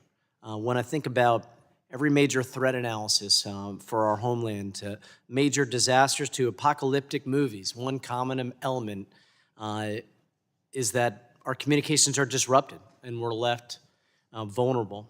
It doesn't have to be that extreme. We see cyber attacks daily on businesses, and we saw over 70 million Americans' data was breached through major telecom companies just over this last year or so. Thankfully, the Biden administration has put together their executive order, which includes defending critical infrastructure, disrupting and dismantling threat actors, shaping market forces to drive security and resilience, invest in resilient future, and forging international partnerships to pursue a shared goal. And we in Congress have to do our part as well. Our ranking member, Pallone, passed the Secure and Trusted Communications Network Act of 2019, and we still need to pass internet privacy here in our committee and continue to strengthen incentives and requirements for both government and industry to have sufficient cybersecurity infrastructure. Mr. Richberg, what keeps you up at night? When we're talking about cybersecurity breaches, what is the nightmare scenario that keeps you up at night right now? Well, when we talked, you mentioned telecommunications, sir, which is one of the lifeline sectors, one of the SICKIs, systemically important critical infrastructures. The one I put at the top of the heap is power, because when you lose energy, as soon as the batteries run out, the other 15 and every American's lives are profoundly and negatively impacted. We have half a dozen big, sophisticated energy companies that are world-class in their cybersecurity in their capabilities. Unfortunately, you also have thousands of small rural electric grid cooperatives on the same grid, many of whom don't even have full-time IT staff, much less cybersecurity. So the vulnerabilities and weaknesses in our energy sector, power generation and transmission, that's the security risk that keeps me awake. And we saw those threats with Colonial Pipeline and also a near threat in New Jersey, I believe, a few years ago with their grid. So that remains thank you for helping flag that for us. Mr. Johnson, I want to talk a little bit about rip and replace and also about the CHIPS Act. You know, we tried to get telecom equipment into the CHIPS Act that was in the House version. The Senate, they took that out. But and so it'd be great to hear first, rip and replace hasn't been fully funded, so how critical is that program, and should this committee be looking at a next-generation CHIPS Act-like bill to incentivize domestic telecom equipment? Thank you, Congressman. Yes, as I said earlier, I think the fully funding rip and replace and essentially taking care of that problem that we identified several years ago with your committee's leadership, it just needs to be finished, and I think it's the next step is, as you noted. If I may interrupt just a second, can you give us an estimate or a percentage or just an understanding of how much equipment, legacy equipment from Chinese manufacturers is still in our telecommunications system? I think the number that I've seen, and this is reported publicly, is about $3 billion. But it's the good news is we now know the scope of the problem. Before the Secure Networks Act, we didn't know how far-reaching the problem is. Now we know with some particularity how much needs to be replaced and how much it costs. So I think it's just a matter of finishing that job. And I've heard over and over about the lack of domestic telecom equipment being made, both in the United States and among our allies. Can you give us any vision as to what we should be doing to help boost that domestic manufacturing? That was I was going to say that the flip side of mitigating the risk of untrusted equipment is to maximize trusted suppliers. The CHIPS and Science Act did a lot on that. One thing that's within this committee's jurisdiction is the Wireless Innovation Fund at NTIA. There was a big announcement yesterday on that. Hopefully there will be a number of further grants on that to really accelerate the development of open and interoperable equipment that is aimed at developing trusted suppliers based in the United States and our allies.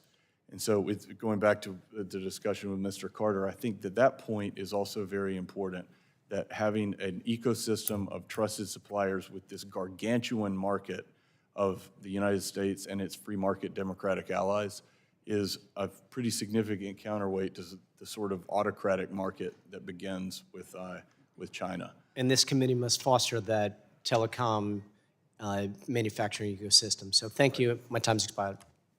Thank you. The gentleman's time has expired, and the chair now recognizes the gentleman from Pennsylvania's 13th District for 5 minutes for questions. Thank you, Chairman Latta and Ranking Member Matsui, for holding today's hearing on the important and very timely subject of cybersecurity. And thank you to the witnesses for being here with us today. 3 weeks ago, Xfinity, which is owned by Comcast and provides broadband service to much of central Pennsylvania, including the 13th Congressional District, suffered a major data breach. More than 35 million consumers were affected by a third-party software vulnerability in which personal identifiable information was exposed. This breach included passwords, usernames, birth dates, and even partial Social Security numbers. While this attack was massive in scale, it was not unique. Right now, it is estimated that Americans face a cyber attack once every 39 seconds on nation's telecommunications infrastructure. The long-term effects of these data breaches can be devastating. Devastating to the individuals and devastating to the community at large, from everything from credit cards that are being opened in names to sensitive bank and medical information being exposed. We must make protecting Americans the private information, we must make that a priority here in Congress.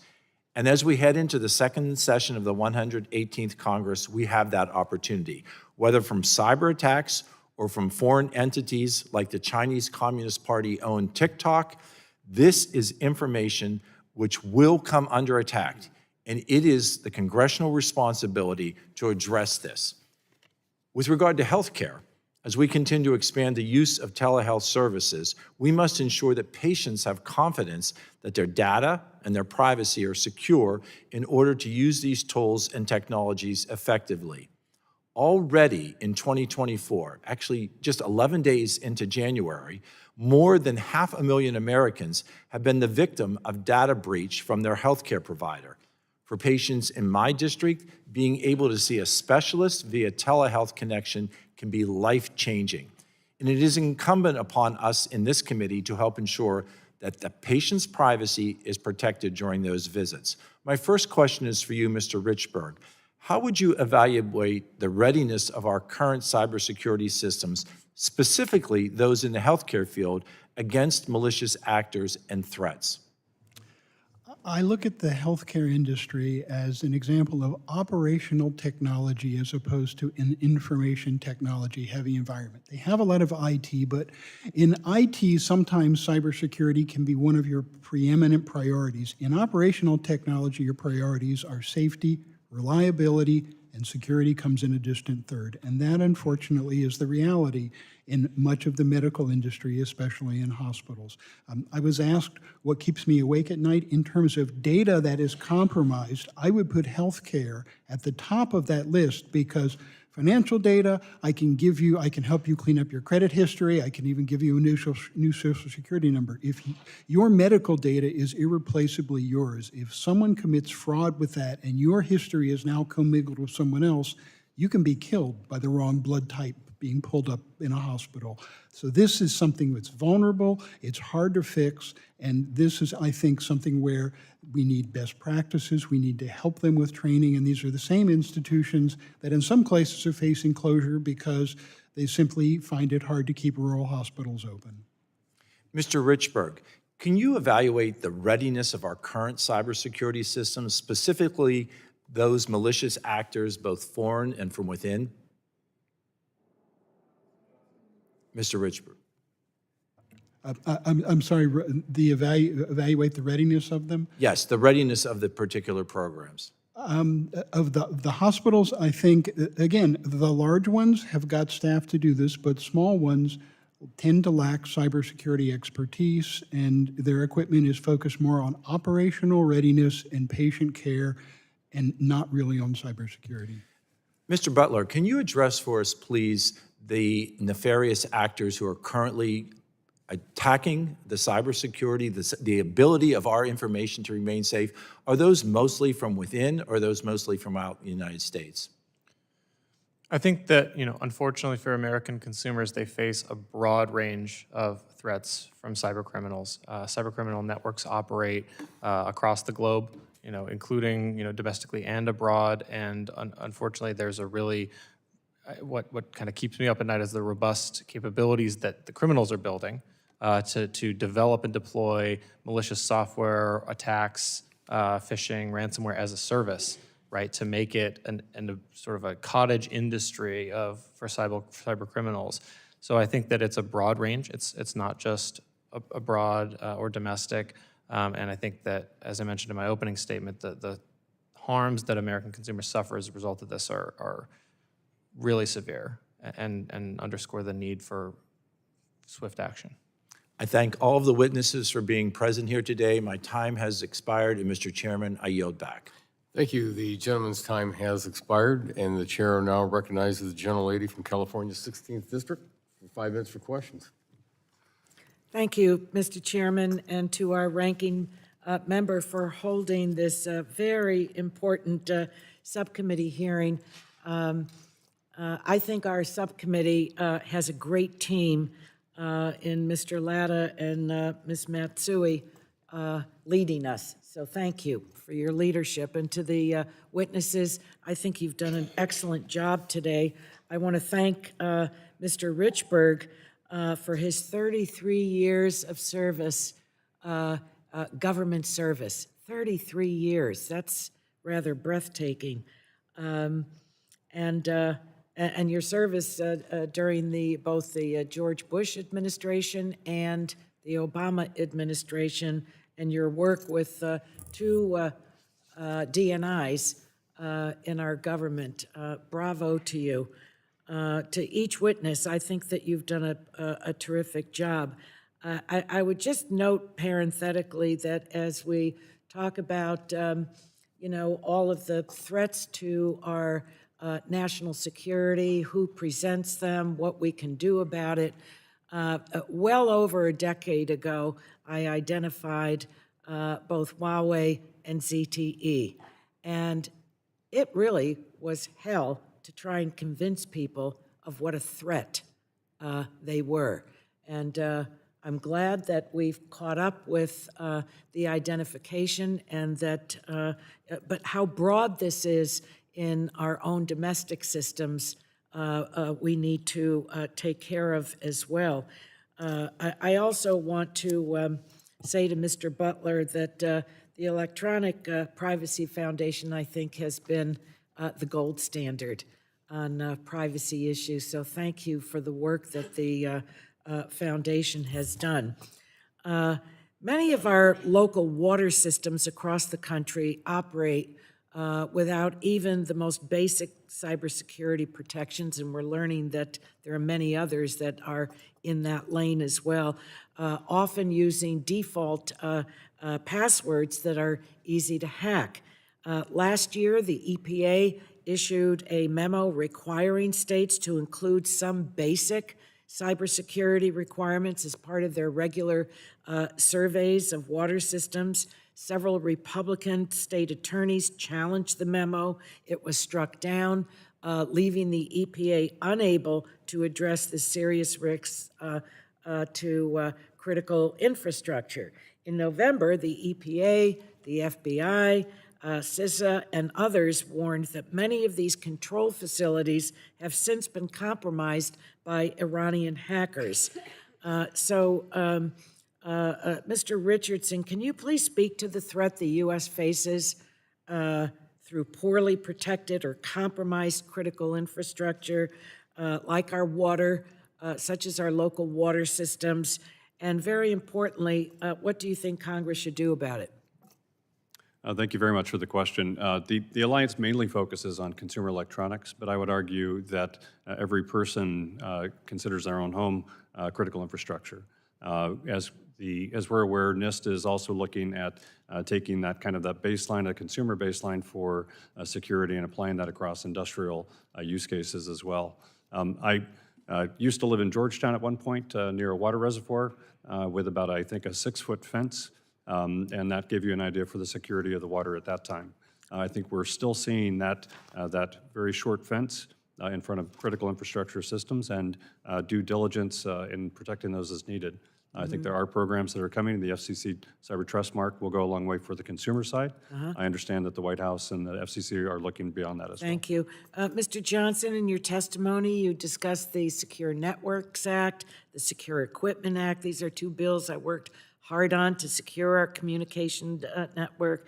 You also, and it's been raised by several members, rip and replace. At the top of your list, what else can Congress do to ensure our networks are secure? Is there anything that hasn't been raised yet that you'd like to recommend to us? I think it's, and it actually goes along with the point of the Secure Networks Act and the covered list. On the risk management side, and whether it's IoT and the Cyber Trust Mark or more infrastructure security, the key is collaboration. It's having the private sector and the government be on the same team in a collaborative way, where they're both benefiting each other and filling gaps that the other that the other can't fill themselves. That, to me, that's the key. That's the sort of uniquely American approach that we take. And the private sector entities, be it a water utility or an IoT manufacturer, they are the boots on the ground. They're the front line of our defense. So we have to make sure we're all on the same team. So I would say collaboration, collaboration, collaboration. Thank you very much to each one of you. One thing that I like about the Senate is that members have 10 minutes to question. But there are many more of us, so I understand why we only have 5. Today, I wish I truly had 10. Thank you. Thank you very much. The gentlelady's time has expired at 5 minutes. And the chair now recognizes the gentleman from Texas's 14th District for 5 minutes for questions. Thank you, Mr. Chairman. I believe it was Mr. Richberg in an exchange with Darren Soto from Florida. Y'all talked about he mentioned the Colonial Pipeline System. Okay, has there been when that happens? Is there a study done, a case study? Who goes in there and looks at it? How did this happen? Can we identify the perpetrator, and can we keep this from happening again? Your thoughts, Mr. Richberg? So, sir, you're actually pointing out something where we do not do a good job at having institutional memory and institutional learning. Too often when there's a breach, if there is a report about what happens, it is internal to the organization. We have fora like information sharing and analysis centers. I mentioned in my oral remarks, this is a team sport. We're playing without having teams for the defensive, plays for the defensive team to run. Somebody gets hit out on the field, we don't know what went wrong, we don't know how to make that not happen in the future. So that is something where we need to do a better job at partnering. We really need to do this better, sir. You said, I think, that schools lack the appropriate staff ratio. I guess we're going to lump education institutions, colleges, schools. Does anybody study this at all, do you know? I mean, when I say study, looks at all the things that are needed and then comes in with a recommendation. Well, because education is local, this is something where, to my knowledge, no. But this is something where I look at part of it and go, we could collectivize the security. If no single jurisdiction could justify having someone who can take this raw threat information and turn it into something actionable for school districts, collectively, all of them could certainly justify having an information center to do that. And similar, yes. Okay, you further said in that exchange, I think, that about half a dozen of the energy companies had a pretty good program for cybersecurity. Is that something is that a proprietary information? Is that something that can be gleaned and shared with other entities, with the other energy companies, for example? They do a fair amount of sharing. There is an energy sector information, but a lot of this is resource-based. When there is proprietary information, they strip that out. But again, they're using largely the same kinds of equipment, so my understanding is they do a good job at sharing threat and vulnerability information. Is there a database, and I guess this will be a question for maybe you, Mr. Johnson, of known, quote-unquote, cyber attackers? It's a great question. As I was discussing with Ms. Clark earlier, the new cyber incident reporting for Critical Infrastructure Act, thanks to Congress for passing that in 2022, is going to create that. And the idea, and it actually pertains to all of your questions here, how do we create a positive feedback loop of information awareness, situational awareness for all entities, and then response and resilience? So I think we're sort of collectively behind on that, but we now have the laws and processes in place to catch up very quickly and do that type of discerning analysis you're talking about. When there's a cyber attack, is there a process, for lack of a better term, of reverse engineering, finding who that is and then actually going back at them? Is that possible? There's a new entity at CISA called the Cyber Safety Review Board. It's kind of like the National Transportation Safety Review Board that's starting to do that. But again, I think that a lot of these new institutions and new processes are new. So I think it behooves all of us to really press to make sure that they're, A, doing a good job, and B, that all of the learnings from those incidents are going throughout the economy, not just staying in a stovepipe. Does the learning from those incidents also constitute their study, their approaches, and can we learn from that? We should, and I expect that we will, and I think that's where committees like this can play a big role in making sure that happens. As I'm kind of contemplating the discussion, I had to step out for a while, but I'm thinking these are the systems I've identified as being being vulnerable. Power system we talked about, water systems, pipeline systems, highway systems, education systems, medical systems, military/government institutions. Does that cover the waterfront? Well, I think you could go on with that list of some further. You highlighted a number of financial networks, the communications networks. I think there's 16 critical infrastructure sectors. But again, in these days, when everything's connected, a lot of those critical infrastructure sectors overlap with each other or are integrated with each other, or certainly mutually dependent. So this is why this team environment of cross-sector, government, private collaboration, from consumers to businesses to the government, is crucial. Thank you for that, and I yield back, Mr. Chairman. Thank you. The gentleman yields back, and the chair now recognizes the gentlelady from Michigan's 6th District for 5 minutes for questions.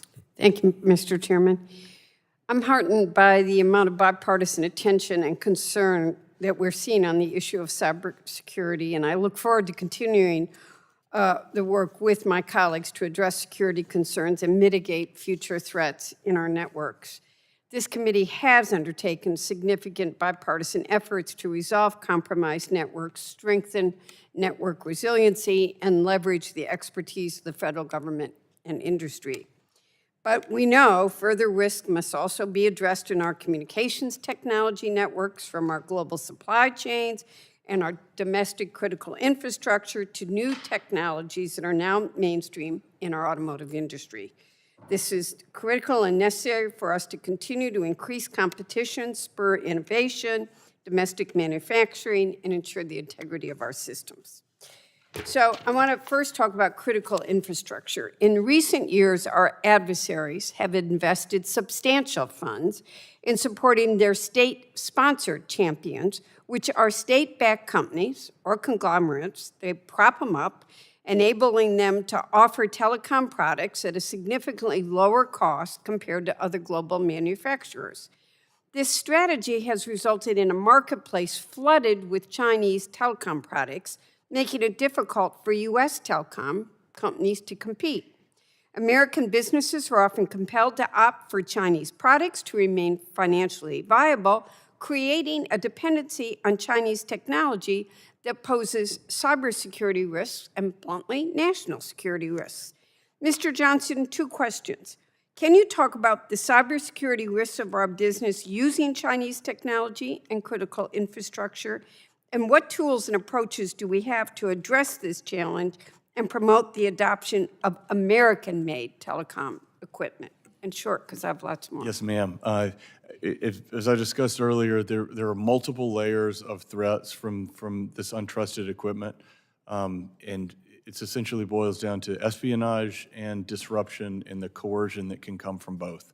So pretty severe threat. What do we do about it? I think we've identified where there are specific articulable concerns, Huawei and ZTE being maybe the easiest example, because if you're because of the capabilities that they have. All equipment has certain vulnerabilities that you have to address, but if you know that there's an aggressive actor behind some of the equipment, then you can articulate a risk that needs to be addressed.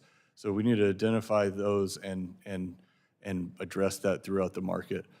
The second thing is on the positive side, where we use U.S. and allied innovation to essentially outpace the adversaries. And I would never bet against U.S. innovation, and I also wouldn't bet against U.S. and allied collaboration.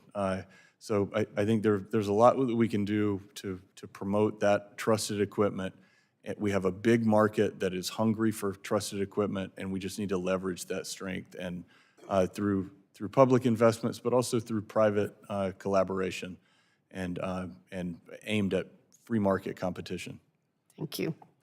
Wish it was quite as easy as that. But I'm going to move to the automotive industry now, which there seems to be part of a broader strategy employed by China, extending beyond the telecom sector and penetrating other industries, which I think we're very specifically seeing in EVs and autonomous vehicles.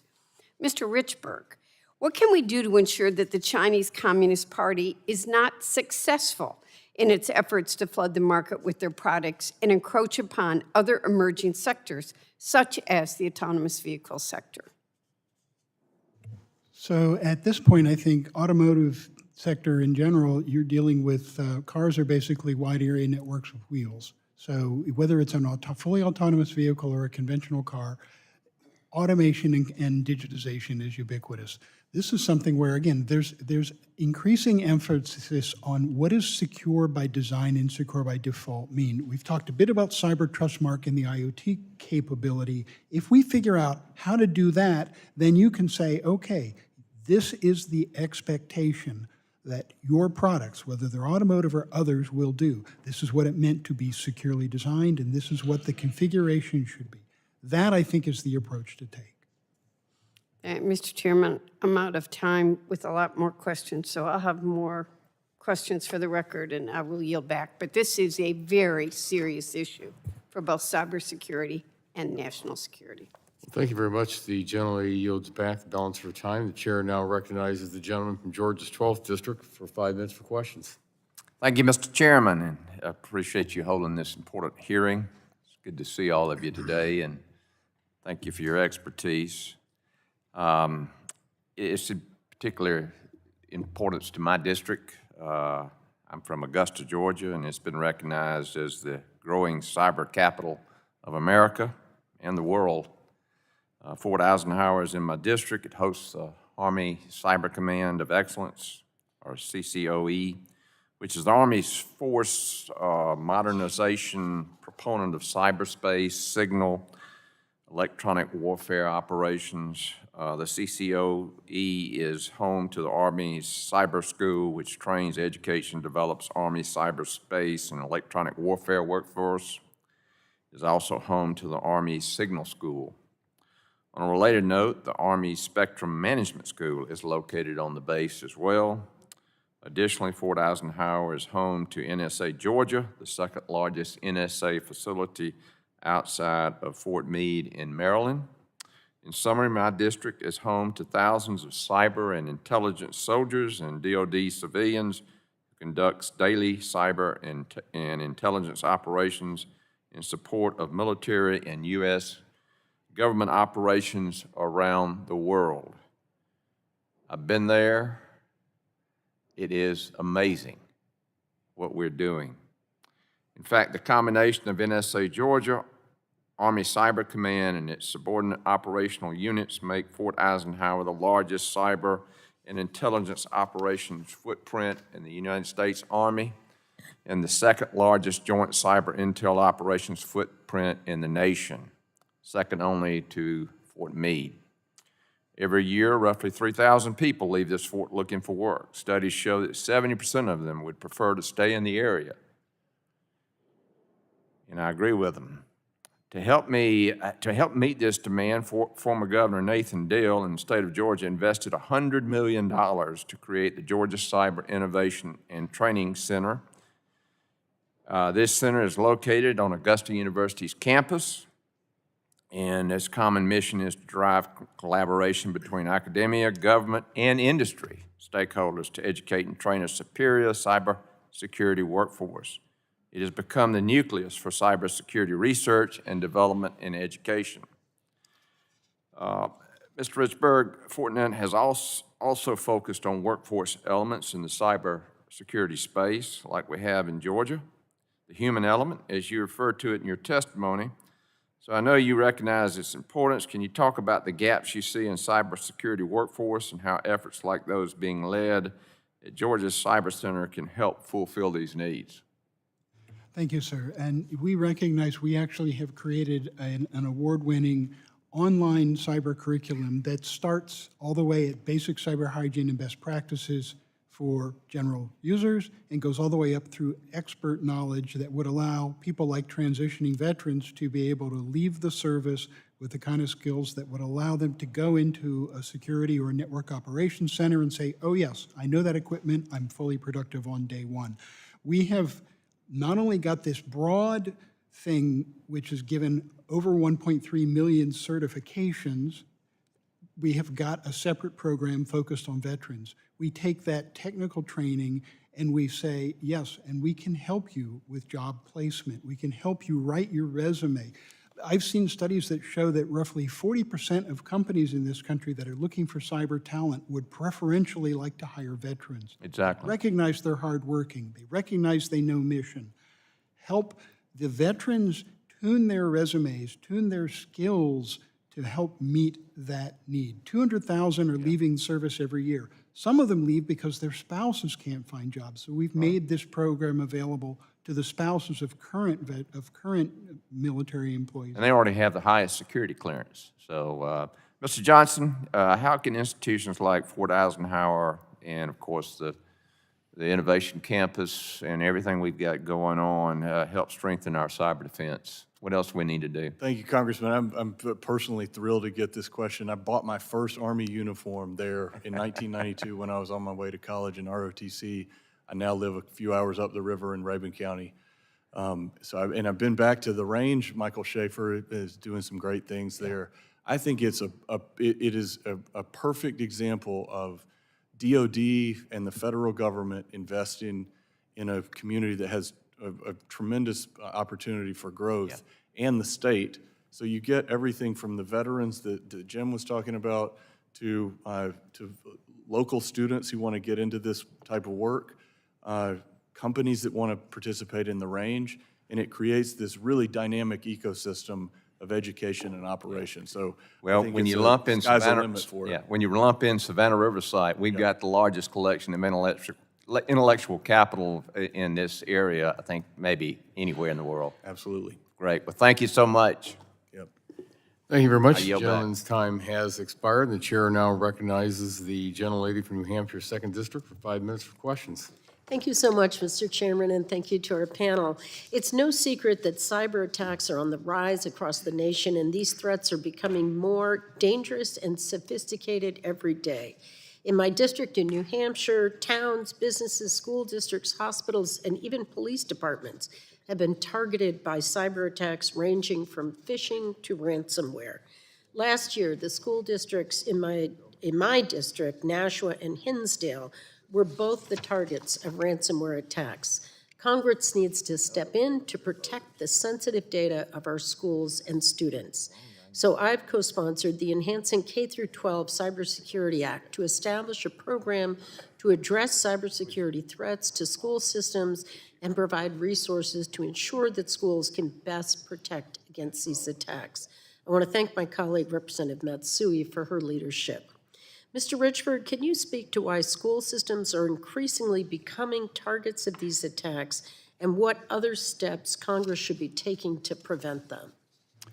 So these jurisdictions are under-resourced. They have lots of high-value information ranging from student records to medical records to financial data. And their focus really is on providing education. So this is an opportunity to educate staff, to help educate students, to actually, and we talked about, we have a workforce and skills gap. Some of these people are going to look at this and say, this is interesting. This becomes something, catch them young. Even at the K through 12 level, if you get some people not only understanding the basic rules of cybersecurity, but saying, yes, I want to do this. This is something where we can do that. And again, we need to automate a lot of the equipment and capability because these jurisdictions do not have, and I don't think ever will have, the staff to take care of themselves. Thank you. I remain committed to working with all of you and with our colleagues to bolster the cybersecurity of our school systems. We also know that cyber attacks expose sensitive information to our towns. In my district, particularly heinous cyber attack defrauded a very small town called Peterborough, New Hampshire, out of $2.3 million in taxpayer dollars, which was a real blow to this small rural community. It's actually the town that is the model for the play Our Town. So it's a wonderful, beautiful place, and it was tragic. Can you speak to why small towns and rural communities may be especially vulnerable as well? They share the same characteristics that the school districts do. I'm hard-pressed to find a small jurisdiction that even has a full-time IT person. It's often outsourced, hopefully within your state or somewhere in the U.S., but I wouldn't bet the farm on that. And they seldom will have someone doing cybersecurity even as a part-time job. And yet, as you said, they're dealing with sensitive data, providing essential services in their community. They share the same vulnerabilities, the same lack of resources. Your jurisdiction paid $2.3 million. Was it the jurisdiction or was it its insurer? Insurance has become something where it's been good and bad. It's good in that if in order to get insurance, you have to say we're doing the following things. But because the fact that you've purchased insurance is probably a matter of public record, we have seen ransomware groups preferentially target these vulnerable jurisdictions for the easy payout, saying, yes, this is a jurisdiction of 10,000 people, but they have insurance coverage up to this amount. Great, thank you. Another important tool in the fight is the new Cyber Trust Mark program being led by the FCC. Much like the Energy Star labels for energy-efficient devices, the Cyber Trust Mark program will label smart devices to meet the best cybersecurity standards. Mr. Johnson, as the FCC considers the best path forward for cyber trust, for the Cyber Trust Mark, what steps can the agency take to drive national adoption and ensure the program has flexibility to respond to evolving threats?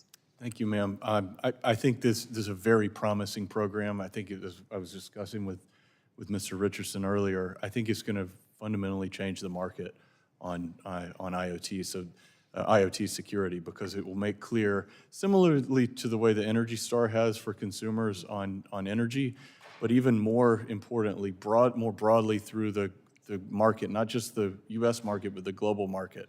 It will matter to retailers. And so it's one of these things that will, if we do it right, and I think the FCC and the broader U.S. government is on the path to doing that, earning this mark will create legal protections that don't exist for those who don't earn the mark. And so the biggest thing we can do is push it and do a massive awareness campaign to consumers certainly, but also to the big box retailers that will be selling these products to make sure that. I hate to cut you off. My time is absolutely. up. I yield back. Thank you. Thank you. Thank you very much. The gentlelady's time has expired, and the chair now recognizes the gentleman from Ohio's 12th District for 5 minutes for questions. Thank you, Mr. Chairman, and thank you all for being here today.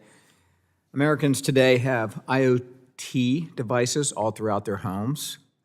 I apologize. This first question is for Mr. Richardson, so heads up, Mr. Richardson. Sorry about that. Smart speakers, vacuums, kitchen appliances, baby monitors, the list goes on. Many of these devices use cellular modules to enable them to connect to the internet. My concern is that many of those modules are manufactured in China. So while we are working to rid our communications network of Chinese equipment through rip and replace, we are allowing Chinese cellular modules to be used in IoT devices throughout the nation. Mr. Richardson, do you believe that the Chinese cellular modules that are used in many IoT devices pose a cybersecurity threat? I would thank you very much for the question and the interest. Our organization is a global organization. We believe that security is enhanced and improved by getting everybody at the table and getting them all to agree to fair playing practices and a level playing field. We think that security is improved that way.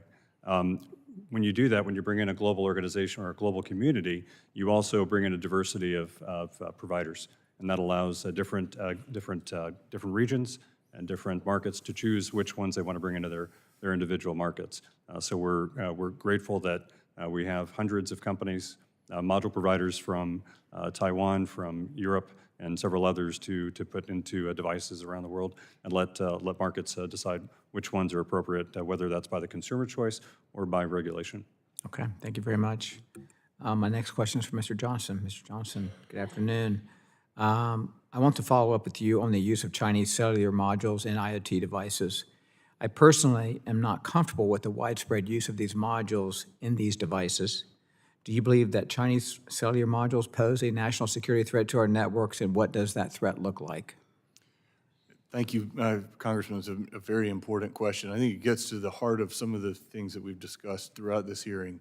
Number one can the U.S. government and its allies identify an articulable threat emanating from a particular Chinese company or Russian company in the case of Kaspersky Labs? That if it can, and as it has in the Huawei ZTE setting, and I think we have a particularized risk with that particular company. The second look is more on the technical side. What can the device, or in this case module, do?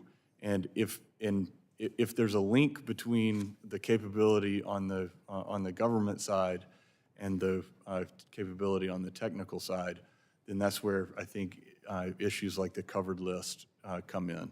And that's where we need to have clear processes for doing that type of discerning analysis. Okay. Let's do a follow-up. I understand we cannot go into every home and business in America and remove IoT devices with the Chinese cellular modules. With that said, though, do you think it would be beneficial for Congress to act on this issue and pass a bill that would prohibit the use of Chinese-made cellular modules in IoT devices sold in the future? It's a great question. I think here a scalpel is more valuable than a machete, and I think we need to take that discerning look where it's three layers. Number one, can we articulate a threat coming from a particular company? Number two, what does the technical widget do within the in this case IoT? And then number three, can any risk be mitigated or fully addressed by the things that Mr. Richardson and the Cyber Trust Mark will be doing? It may be that there are a lot of commodity type devices that could pose a risk but don't, because there are easily implemented mitigation measures. So in that case, that would be a much better approach. This is why I feel so strongly about the Cyber Trust Mark. I think it is going to clean up a lot of the sort of what you might call poor hygiene out in the market, and it's going to let the secure devices essentially corner the market. Okay, thank you very much. Mr. Chairman, I yield back. Thank you very much. The gentleman yields back, and the chair now recognizes the gentlelady from Texas' 7th District for 5 minutes. Well, thank you so much, Mr. Chairman, and thank you, Ranking Member Matsui, for having this hearing today, and thank you to all of our witnesses. I think this has been a really useful hearing, lots of great insights, and I've appreciated your perspectives on, in particular, a lot of the vulnerabilities that we face, the discussions around schools and other things that we really need to be focused on in our committee. And so I just want to thank you all for your comments today. I do want to keep the focus a little bit on a couple of different kinds of vulnerabilities, and so I'll go straight with my questions to you, Mr. Butler. You described the vulnerabilities of SMS-based text messages to redirection attacks in your testimony. And as you noted, the attacks where a malicious actor receives messages meant for the victim, they're particularly dangerous because core security services like account validation, two-factor authentication, all the things that we're relying on now are built on top of SMS. So it seems like it would be difficult for consumers to be able to protect themselves from this type of attack. Are there best practices for consumers to help prevent this? Or are you aware of companies taking steps to prevent these types of attacks? Can you just talk a little bit about those issues for us today? Thank you for the question, Representative Fletcher. And I agree, it's a really important area of vulnerability to focus on, especially because, as you mentioned, SMS is used in so many circumstances as a backstop for other security measures, right? So it's really upstream of the problem. And I think from a consumer perspective, the best thing individuals can do where possible is use non-SMS-based multi-factor authentication. The unfortunate thing for consumers is not all vendors and apps and services offer that as an option. So it's really critical for the vendors, the apps and services, to expand and enhance their multi-factor options so that SMS is not the only option. In terms of further research and work being done, I think there are research into ways to better secure SMS, given the fact that it is still a very widely used option, but it really requires action at either the network level or the platform level. And so it's itself upstream of even the companies that are deploying it. Okay, so that sounds like an area where we need to be particularly paying attention and focus because there's a lot of work still to do, is what it sounds like. Well, thank you for that. I know another area where we have been focused in the subcommittee and in the full committee is on artificial intelligence, and I want to touch on that briefly as well. Last fall, this subcommittee had a hearing on artificial intelligence in our communications networks, and many members, including me, focused on the potential harmful impacts of AI when unrepresentative data is used as an input. And I want to sort of take that conversation a step further and discuss kind of the cybersecurity of common AI products like ChatGPT and the potential for malicious actors to attack those systems and manipulate the outputs. So not just sort of unintended consequences of the inputs, but actual manipulation. And so, Mr. Richberg, I want to direct these questions to you. Can you talk a little bit, I've got about 2 minutes left, can you talk a little bit about whether artificial intelligence systems are models for cybercrime, and just kind of then open it up to the whole panel if we run out of time here for y'all to submit for the record kind of your response on these AI issues. But really, Mr. Richberg, do you have kind of recommendations for minimum security measures for new AI models before they become open source, and anything else that you want to add? We're going to run out of time, so if everyone can just weigh in on that in writing, I would appreciate it. Thank you so much. Thank you, ma'am. I'll move fast. I think I've already addressed that. I think the cybersecurity industry is mature in its use of cybersecurity. So let me direct this to generative AI. My sense is the people who are making the large language models recognize there's concern that organizations are going to put queries in and they're going to expose sensitive data. Roughly 1 in 10 queries does that from an enterprise perspective. And similarly, there are ways that you can do data loss prevention with a third-party program to prevent it. The guardrails are largely being created. Where we are in a Wild West situation is the onus is still on the consumer to ask for those. There are good protocols and protections. You simply have to stipulate what you want. Organizations in many cases are moving slowly to adopt this.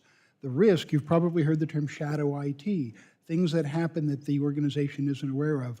Generative AI is the latest form of shadow IT. People are saying, I use this at home, why can't I use it at work? They're doing it. And in many cases, they're exposing organizationally sensitive data.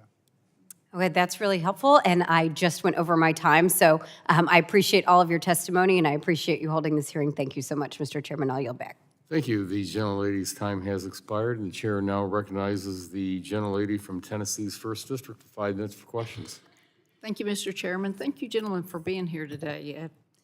You know, we've got 15 billion devices worldwide, expected to double by 2030. We have a cyber attack every 39 seconds, and your comments have solidified why we're having this hearing today.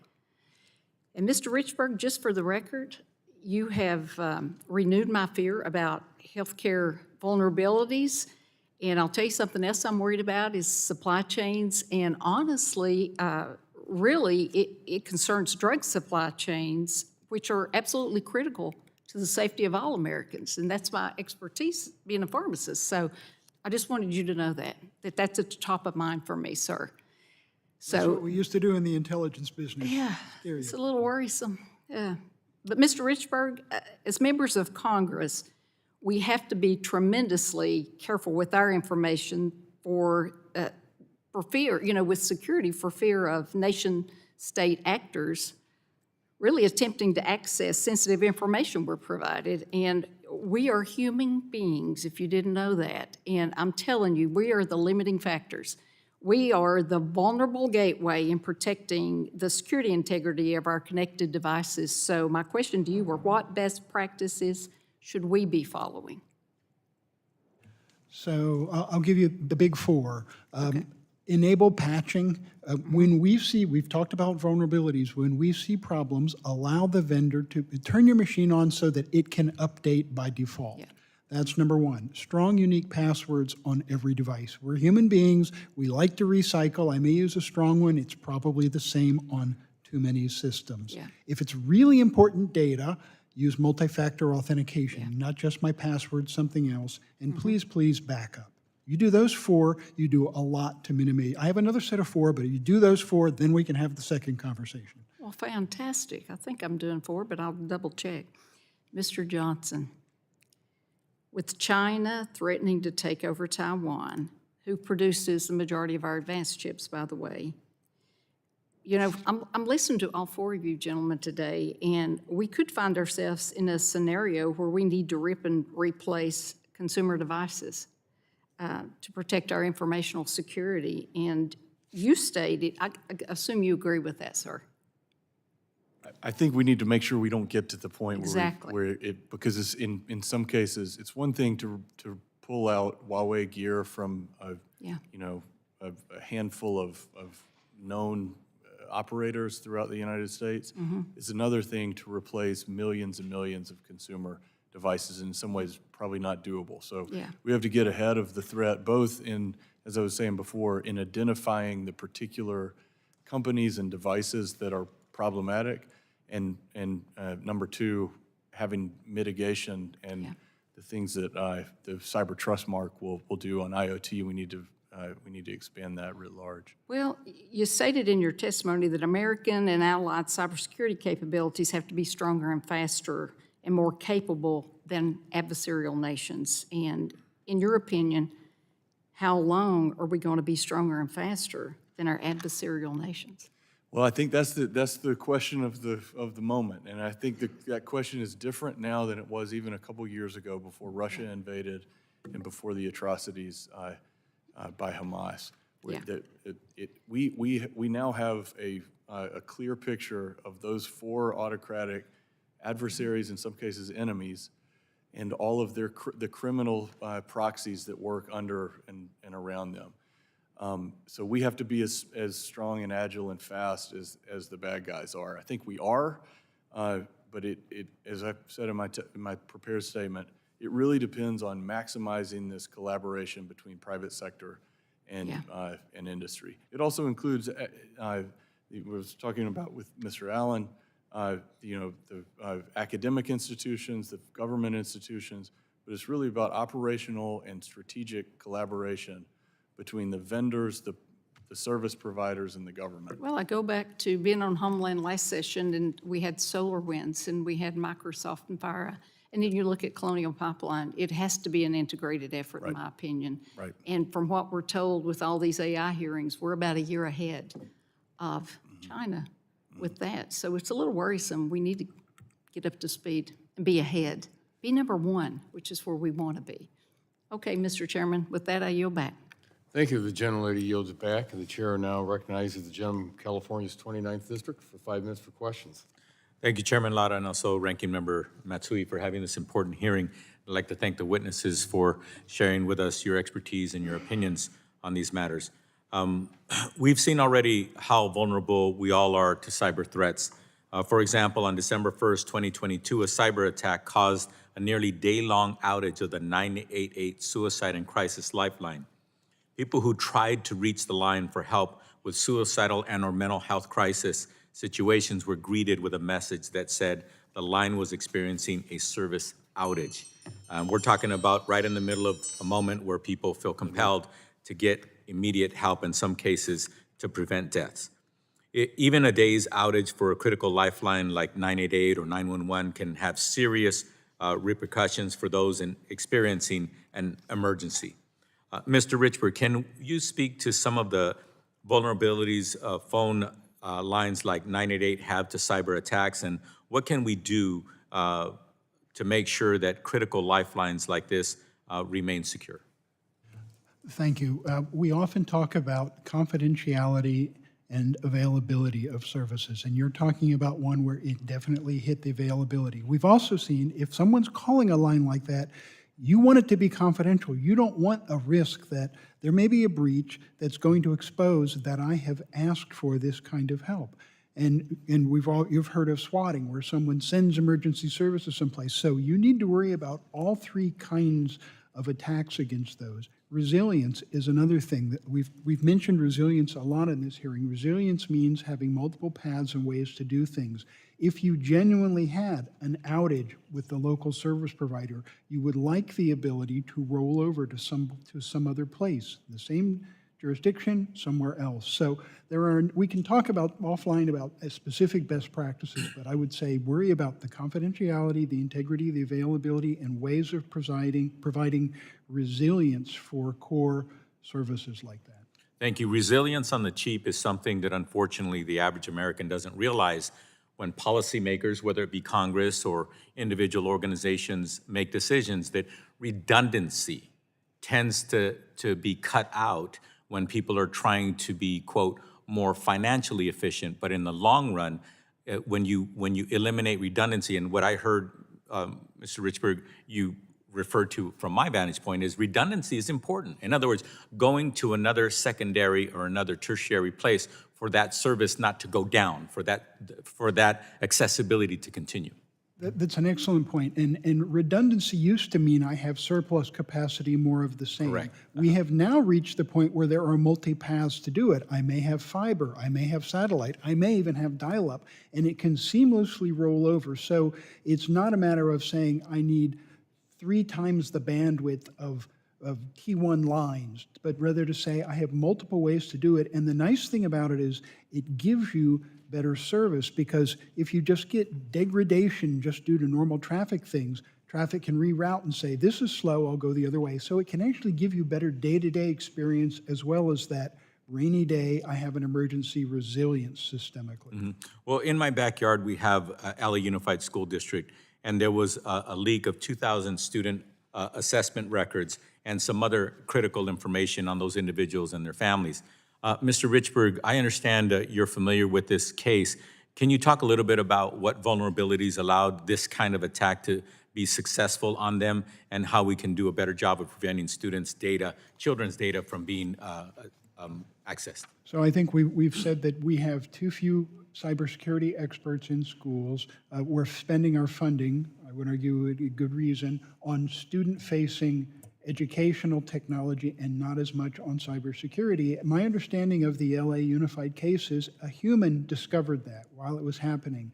We talk about zero trust as an operating philosophy. It doesn't mean we don't trust people. It just means we don't trust by default, and we give you the minimum amount of privilege you need to get the job done. You would think if we were doing zero trust in the LA Unified School District, the policy could have said someone should not be exfiltrating 500 gigabytes of data, no matter who they are in the school district. So there are basic principles in technology, sir, that could be brought to bear to help LA Unified. Okay. Mr. Richardson, can you comment on how important it is to make sure that we have baseline requirements like authentication for IoT devices, which would go a long way to help combat cyber threats on our networks? Thank you very much for that question and the point. Absolutely. Authentication is a key component of Matter. It's really important that as you look at devices coming into networks being joined into your smart home, that they're secure, you know that they're supposed to be there, and there's a way to upgrade and update them as appropriate. So authentication is a very important part of that process. Thank you. My time having expired. Thank you, Mr. Chairman. I yield back. Thank you very much. The gentleman's time has expired, and the chair now recognizes the gentleman from California's 23rd District for 5 minutes for questions. Well, thank you, Mr. Chairman. Thank you for all of our witnesses on this really important hearing. Mr. Butler, I'd like to start with a question for you. It seems to me like the majority of the consumer cyber fraud that occurs is a result of a cyber criminal posing to be someone or an organization that they aren't. There isn't a day that goes by that I don't have a phishing email purporting to be from my bank or from my credit card company. It's gotten to the point where I don't click on any links in any emails. I'll go to a web browser and use a bookmark to make sure I'm going where I think I'm going. And I never enter a password anymore without double checking. If it's not on my electronic keychain and gets entered automatically for me, I ask the question, am I really where I think I am? But having said that, something happened the week before Christmas that just still blows me away with its sophistication. One of my employees in the private sector, not in government, got a text supposedly from me, which was unusual because I'm not involved with the day-to-day running of the company, but I'm the boss, so he responds to this text. The text said, are you doing anything? I need you to do something for me. And he said, sure, what do you need? And the text said, well, is there an Apple store nearby? And he said, why, yes, there is. And he says, this purportedly for me says, well, I'm trying to surprise the employees with some Apple gift cards. Could you go down and buy a bunch for me and don't tell anybody, it's a surprise. And if you think about it, I mean, the level of sophistication in that cyber attack is stunning because they knew who I was, they knew my position in the company, they knew who the employees were, they knew what my cell phone was. And fortunately, my employee thought it was suspicious that this conversation had not occurred in the same chain as the other text messages that we've exchanged over the years. And so he asked, called me and asked the question. But I mean, it's just incredible, and this is going to continue to happen. And I think you said something, Mr. Butler, in your testimony, which I thought was really compelling. You said it's unrealistic to expect that consumers would have the tools by themselves to distinguish what's fraudulent from what's real in this context. But here's my question. I'm really frustrated about this because it seems to me like we have the tools to fix this problem. And it's the way that big companies do it. When you and I establish a relationship, we can exchange credentials, which establishes an encrypted communications path between us. And then not only when I get something from you can I verify that it's from you, but it's also end-to-end encrypted. So people in between us can't read our messages. And don't even get me started on the fact that we're still sending emails in plain text. So why on earth, if we have the tools to solve this problem, and 90% of this cyber fraud goes away if we do that, why have we not done that? Thank you for the question, Representative Obernolt. I think it's a really important area of focus, a really important position of vulnerability in our systems. I mean, I think that the vulnerability of the SMS is still the dominant text-based one-to-one, telecommunications service, and the fact that so much rides on top of it, so much relies on it, means that vulnerabilities in that system have systemic impact. And I think we've simply not invested the resources and time necessary to solve this problem at the systemic level. As you mentioned, the technology exists to have secure and authenticated communications, but we don't implement that adequately in the legacy protocols that people actually use. And this has particularly significant impacts for vulnerable communities that don't, especially, variety of different vulnerable communities that don't have access to the more modern and secure systems. So I think it really is a lack of investment of both funding, research, and the time and attention necessary to change something at such a systemic level. I think there's a huge opportunity here, maybe for a public-private partnership or something that establishes for a consumer a clear and easy-to-follow path for secure communications that avoids some of these vulnerabilities. Mr. Richardson, you talked about the security of the Internet of Things, which is a concern that I also share. One thing that you did not mention is, apart from the vulnerabilities that are involved with our communications with the IoT, the fact that there might be malicious actors who are manufacturers of IoT hardware in many of the same ways that we had concerns about Huawei. and the rip and replace that resulted from that. What can we do to protect against those kinds of threats? Yeah, no, it's a really important point to that. And our approach and way that we think about that is open global standards. I talked about those principles early on for the Internet of Things. If you're going to be bringing billions of devices into the world, you want to make sure that they're as secure as possible. You do that by bringing as many players together, especially on the commercial side, who are interacting with these devices. And that's the core of what we do. The second part of that is you embrace standards that are open and transparent. All of this has to be done with sunshine and sunlight on it in order to be under the microscope of anybody that wants to examine how that particular technology is being brought into the market. And so that transparency, that open global approach is the way that you really address that best.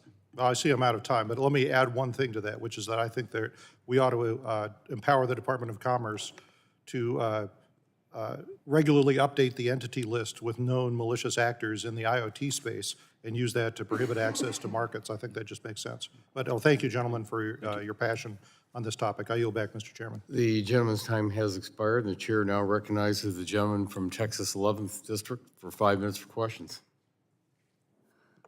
Thank you, Mr. Chairman. And thanks for being here. I know you guys have gone through a lot of the questions already. Let me talk about the energy sector, and I'll address Mr. Richberg. In your opinion, what makes that sector stand out today? What keeps you up at night about it? And I guess more importantly, what can we be doing about that here with the energy sector writ large? So what keeps me up at night is that it is, in my opinion, the most critical of the 16 critical infrastructure sectors, because when you take away power, they all fail, and everyone's life is fundamentally affected.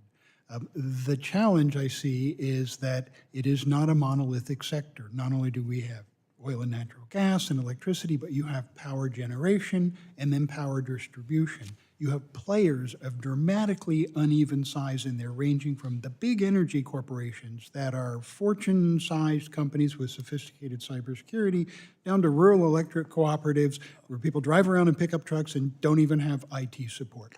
And yet they're all on the same grid in the case of electricity. So it's this interdependence, it's this overarching vulnerability, it's the fact that for energy, for electricity, it's a regulated industry. They don't get to say, I need to spend more money on cybersecurity and raise their bills without a protracted process. So there is a partnership. Government has to say, they need to change, they need more to fix this. A lot of these smaller organizations are not cyber aware. They're not doing we've talked about they're doing default passwords. So very vulnerable sector, hypercritical, and it's something where, unlike the financial sector where they can say, I need more money, no problem, I'm gonna raise my rates. They can't.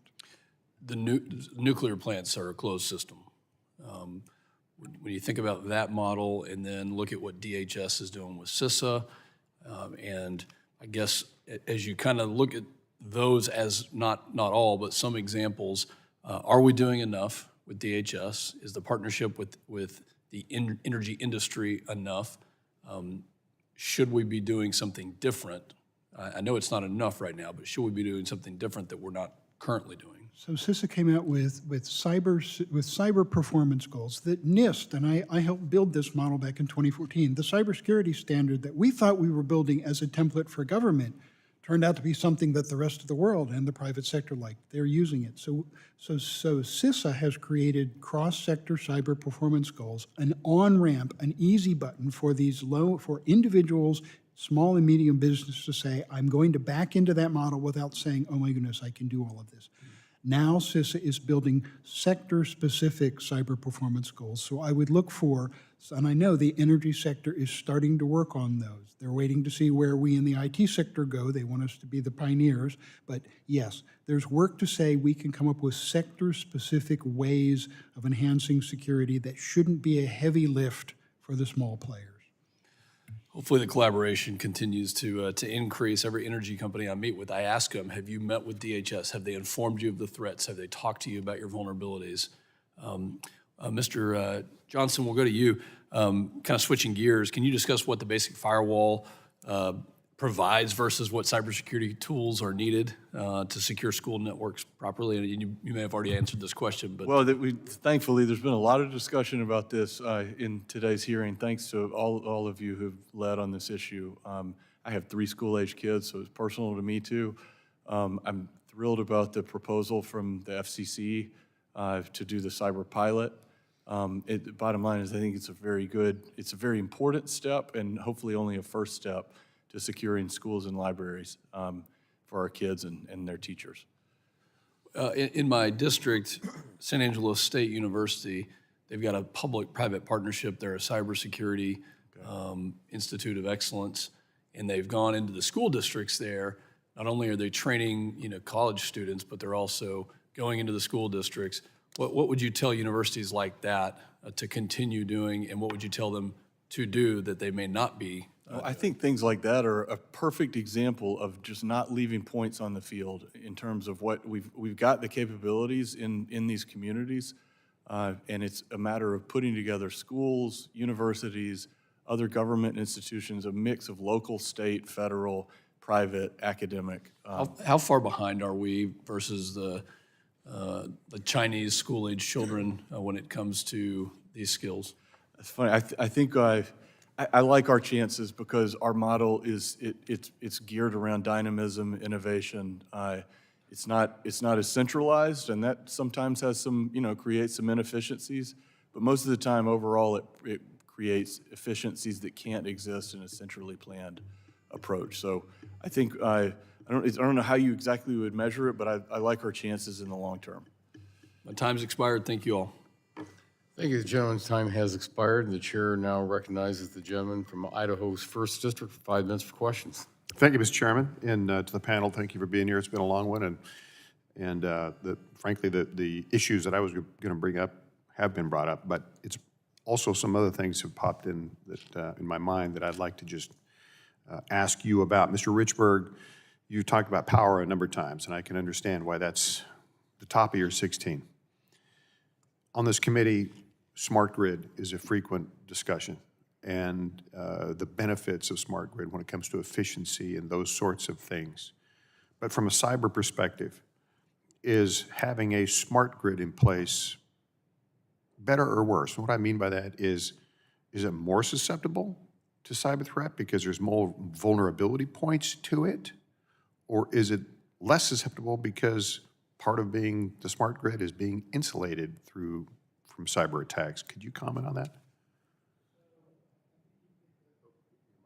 Yeah, you've hit the crux. When we talk about vulnerability, we talk about the number of points of access, and that goes up exponentially when everybody is now feeding energy and data back into the grid. So that makes the problem exponentially worse. To the extent that it is a homogeneous system, that everyone on the grid is using the same technology, that gives me one kind of problem to solve. That's good.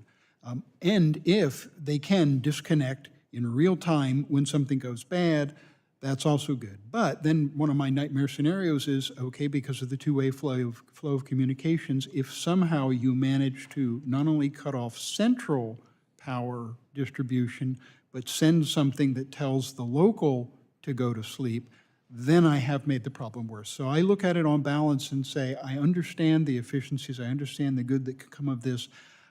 My sense is we still have undiscovered vulnerabilities, and security has a long way to go in fully meeting the requirements of the secure smart grid.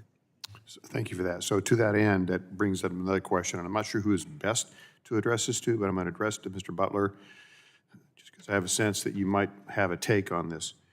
Oftentimes in technology sector, the private market, private entities are on the leading edge of that stuff, and government, federal agencies follow. Do you see that in the area of cyber? And if so, what are some of the things that our federal agencies can learn from the private sector that needs to be on our priority list in this area? Thank you for the question, Representative Fulcher. I think that there's been a lot of discussion of partnership today, and certainly cybersecurity is an area where public-private partnerships are long-running and active. I think that A lot of the boots on the ground threat analysis and research is happening at the companies that build the devices and software and services. But I think that the National Cybersecurity Strategy recognizes that to this date, as we see from the conversation today, market forces alone in the US have not been enough to push out insecure services and inadequate practices, in part because it's uncertain, right? Who's going to be subject on any given day to an attack? There's not a lot of certainty about who's going to be held responsible when an attack happens, and all of that goes, upstream to the question of, for any given entity in the system, are we going to invest the resources up front to secure our systems, right? Are we going to be able to spend money on that versus all the other things that, if you're a private company, your shareholders and investors want you to spend money on? And there have to be both clarity and financial incentives to make those decisions tend towards the secure and resilient and away from the insecure. Got it. Thank you for that. I'm out of my wheelhouse on this one in particular, but I'm asking Mr. Johnson, you can put me back in the right wheelhouse if I'm way off. But mid-band part of the spectrum, 1 to 6 gigahertz, seems to work pretty well for 5G. Because of the attributes there with the amount of data, long distance. But it's my understanding that that spectrum is also used for control systems and some of the things that Mr. Richberg's been talking about, power, medical systems, and so on. Is that true? And if so, those are locally managed systems most of the time with power, medical, and is that true? And if so, what can the federal agencies better do to work with locals in that area? This literally is the subject of a that could be a whole hearing, and was back in March. I think the bottom line is we have a need for more spectrum in commercial uses now than we ever have before. It's going to create a crowding of the various spectrum bands, and we have to find ways to maximize the spectrum availability. Because as we discussed in much greater depth back in March, if we have less commercial spectrum available than China does, for instance, which we do now in mid-band, that's going to lead to China's companies kind of dominating the supply chain. So we have to solve that. And I ran over my time, so I didn't give you enough there. Mr. Chairman, I yield back. Well, thank you very much. Seeing no other members wishing to be recognized, I want to thank our witnesses for being with us today. And I ask unanimous consent to insert in the record the documents included on the staff documents list without objection so ordered. I remind members that they have 10 business days to submit questions for the record. I ask the witnesses to respond to the questions promptly. Members should submit their questions by the close of business on Friday, January 27th. Oh, I think we have one last member coming in. Right on the gavel. So the gentlelady from Florida's second district is recognized, or third district, excuse me, is recognized for 5 minutes for questions.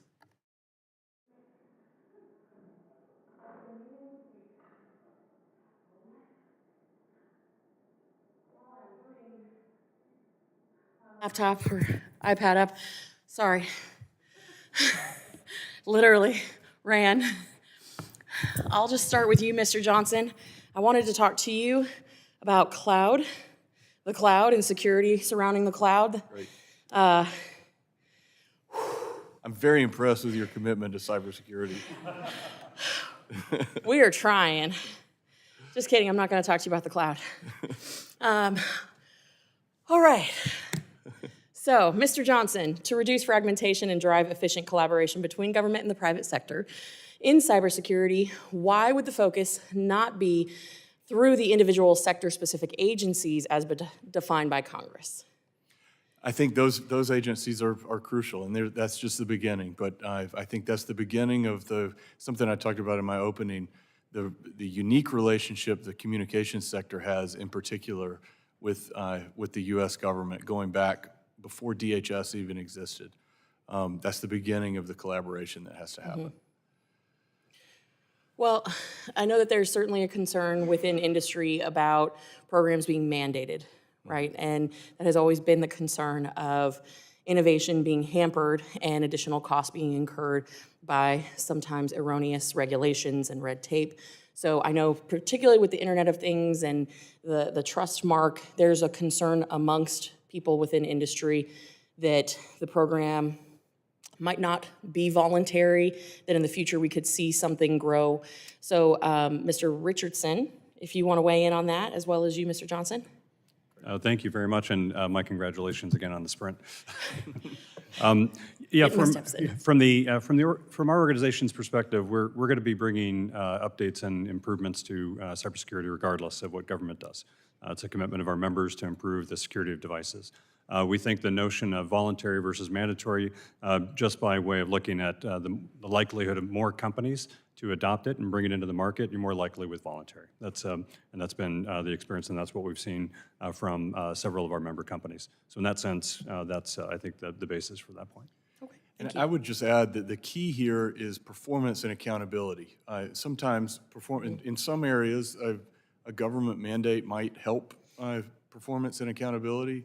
In others, and I think this IoT security cyber trust mark example is a great example. The other one is I mentioned was the BGP internet routing scenario. There are other ways of ensuring accountability that are in some cases more powerful and most importantly faster than a government process. So I think we can do that in IoT. It's going to create the standard for IoT security. When the first cyber trust mark is earned, it will. I think it's going to revolutionize the market, and it's going to make that the reasonable security for enforcement purposes, for litigation purposes, for all sorts of market purposes. And you can do it faster. Same thing on BGP and collaborating on routing security. Okay, I appreciate that. And I want to shift back into the cloud now. So how have cyber threats changed with the shift to cloud computing and network virtualization, if at all? Should we on this committee focus on anything in particular in this space when dealing with a threat from the CCP and CCP-affiliated companies? That's also a very long question, long answer. I think I'll try to summarize by saying that cloud capabilities and virtualized networks, for instance, the way 5G operates, it's a virtualized network. In most cases, promotes security. And that's a much longer discussion, but it creates capabilities, intelligence capabilities, including AI threat detection that can exist in a different environment. So there's a major plus side to the virtualization of networks. But it also creates new opportunities for bad actors to operate. So I think we should also always be concerned about what the CCP and its intelligence agencies and proxies are trying to do, including in cloud. And there's a lot more to say about that. We'll have to talk offline about that. Talk faster than No, I appreciate it. And I'm going to open this up to our entire panel. During my time at the United States Naval War College, when I was writing my thesis, I based my approach on the fact that there is a need to create a new service academy, the United States Cyber Academy, much in the way of the Naval Academy, the Air Force Academy, West Point, et cetera. Because we are at that time, and I don't want to age or date myself, but at that time we were about 9,700 official cyber warriors short. The concept being you can commission into military service or into federal service because, as you all know, the university system tends to gobble up our most talented young people into private sector before we have an opportunity to actually see what they can do in the federal sector. Do you support the initiation and creation of a United States Cyber Academy to address this shortfall? I think it's a great idea to explore. I don't know if I would want to say just give an easy yes or no now, but I think that type of capability, whether it's in the existing service academies or in its own standalone, is exactly the type of thing we need. You want to just ask a real quick yes, no? Yeah, just right yeah. down the line? Mr. Butler? I don't have anything specific to add to that. I mean, I think that it's really important to address the workforce gap. And there's clearly a huge need, right, for expertise across sectors, but in particular on the government side. I'm going to take that as a yes. I think I would echo what I've heard so far. I think the growing maturation of Cyber Command has changed that. The times when people in the MOS would go do it and then go do something dramatically different and come back. Now, I think I would be reluctant to say break it off and have something separate. I really think that it is part of combined arms. I think you learn better doing it in the existing service academies, and I think Cyber Command changed. I know I'm way over my time. Thank you all, and we'll talk very offline. much. Thank you, Chairman. I yield. And at this time, seeing no further members wishing to be recognized, we'd like to thank our witnesses for being here today. I also once again ask unanimous consent and insert into the record the documents included on the staff hearings documents list without objection. That will be the order. Without objection, so ordered. I remind members that they have 10 business days to submit questions for the record. And I ask the witnesses to respond to the questions promptly. Members should submit their questions by the close of business on Friday, January 26th.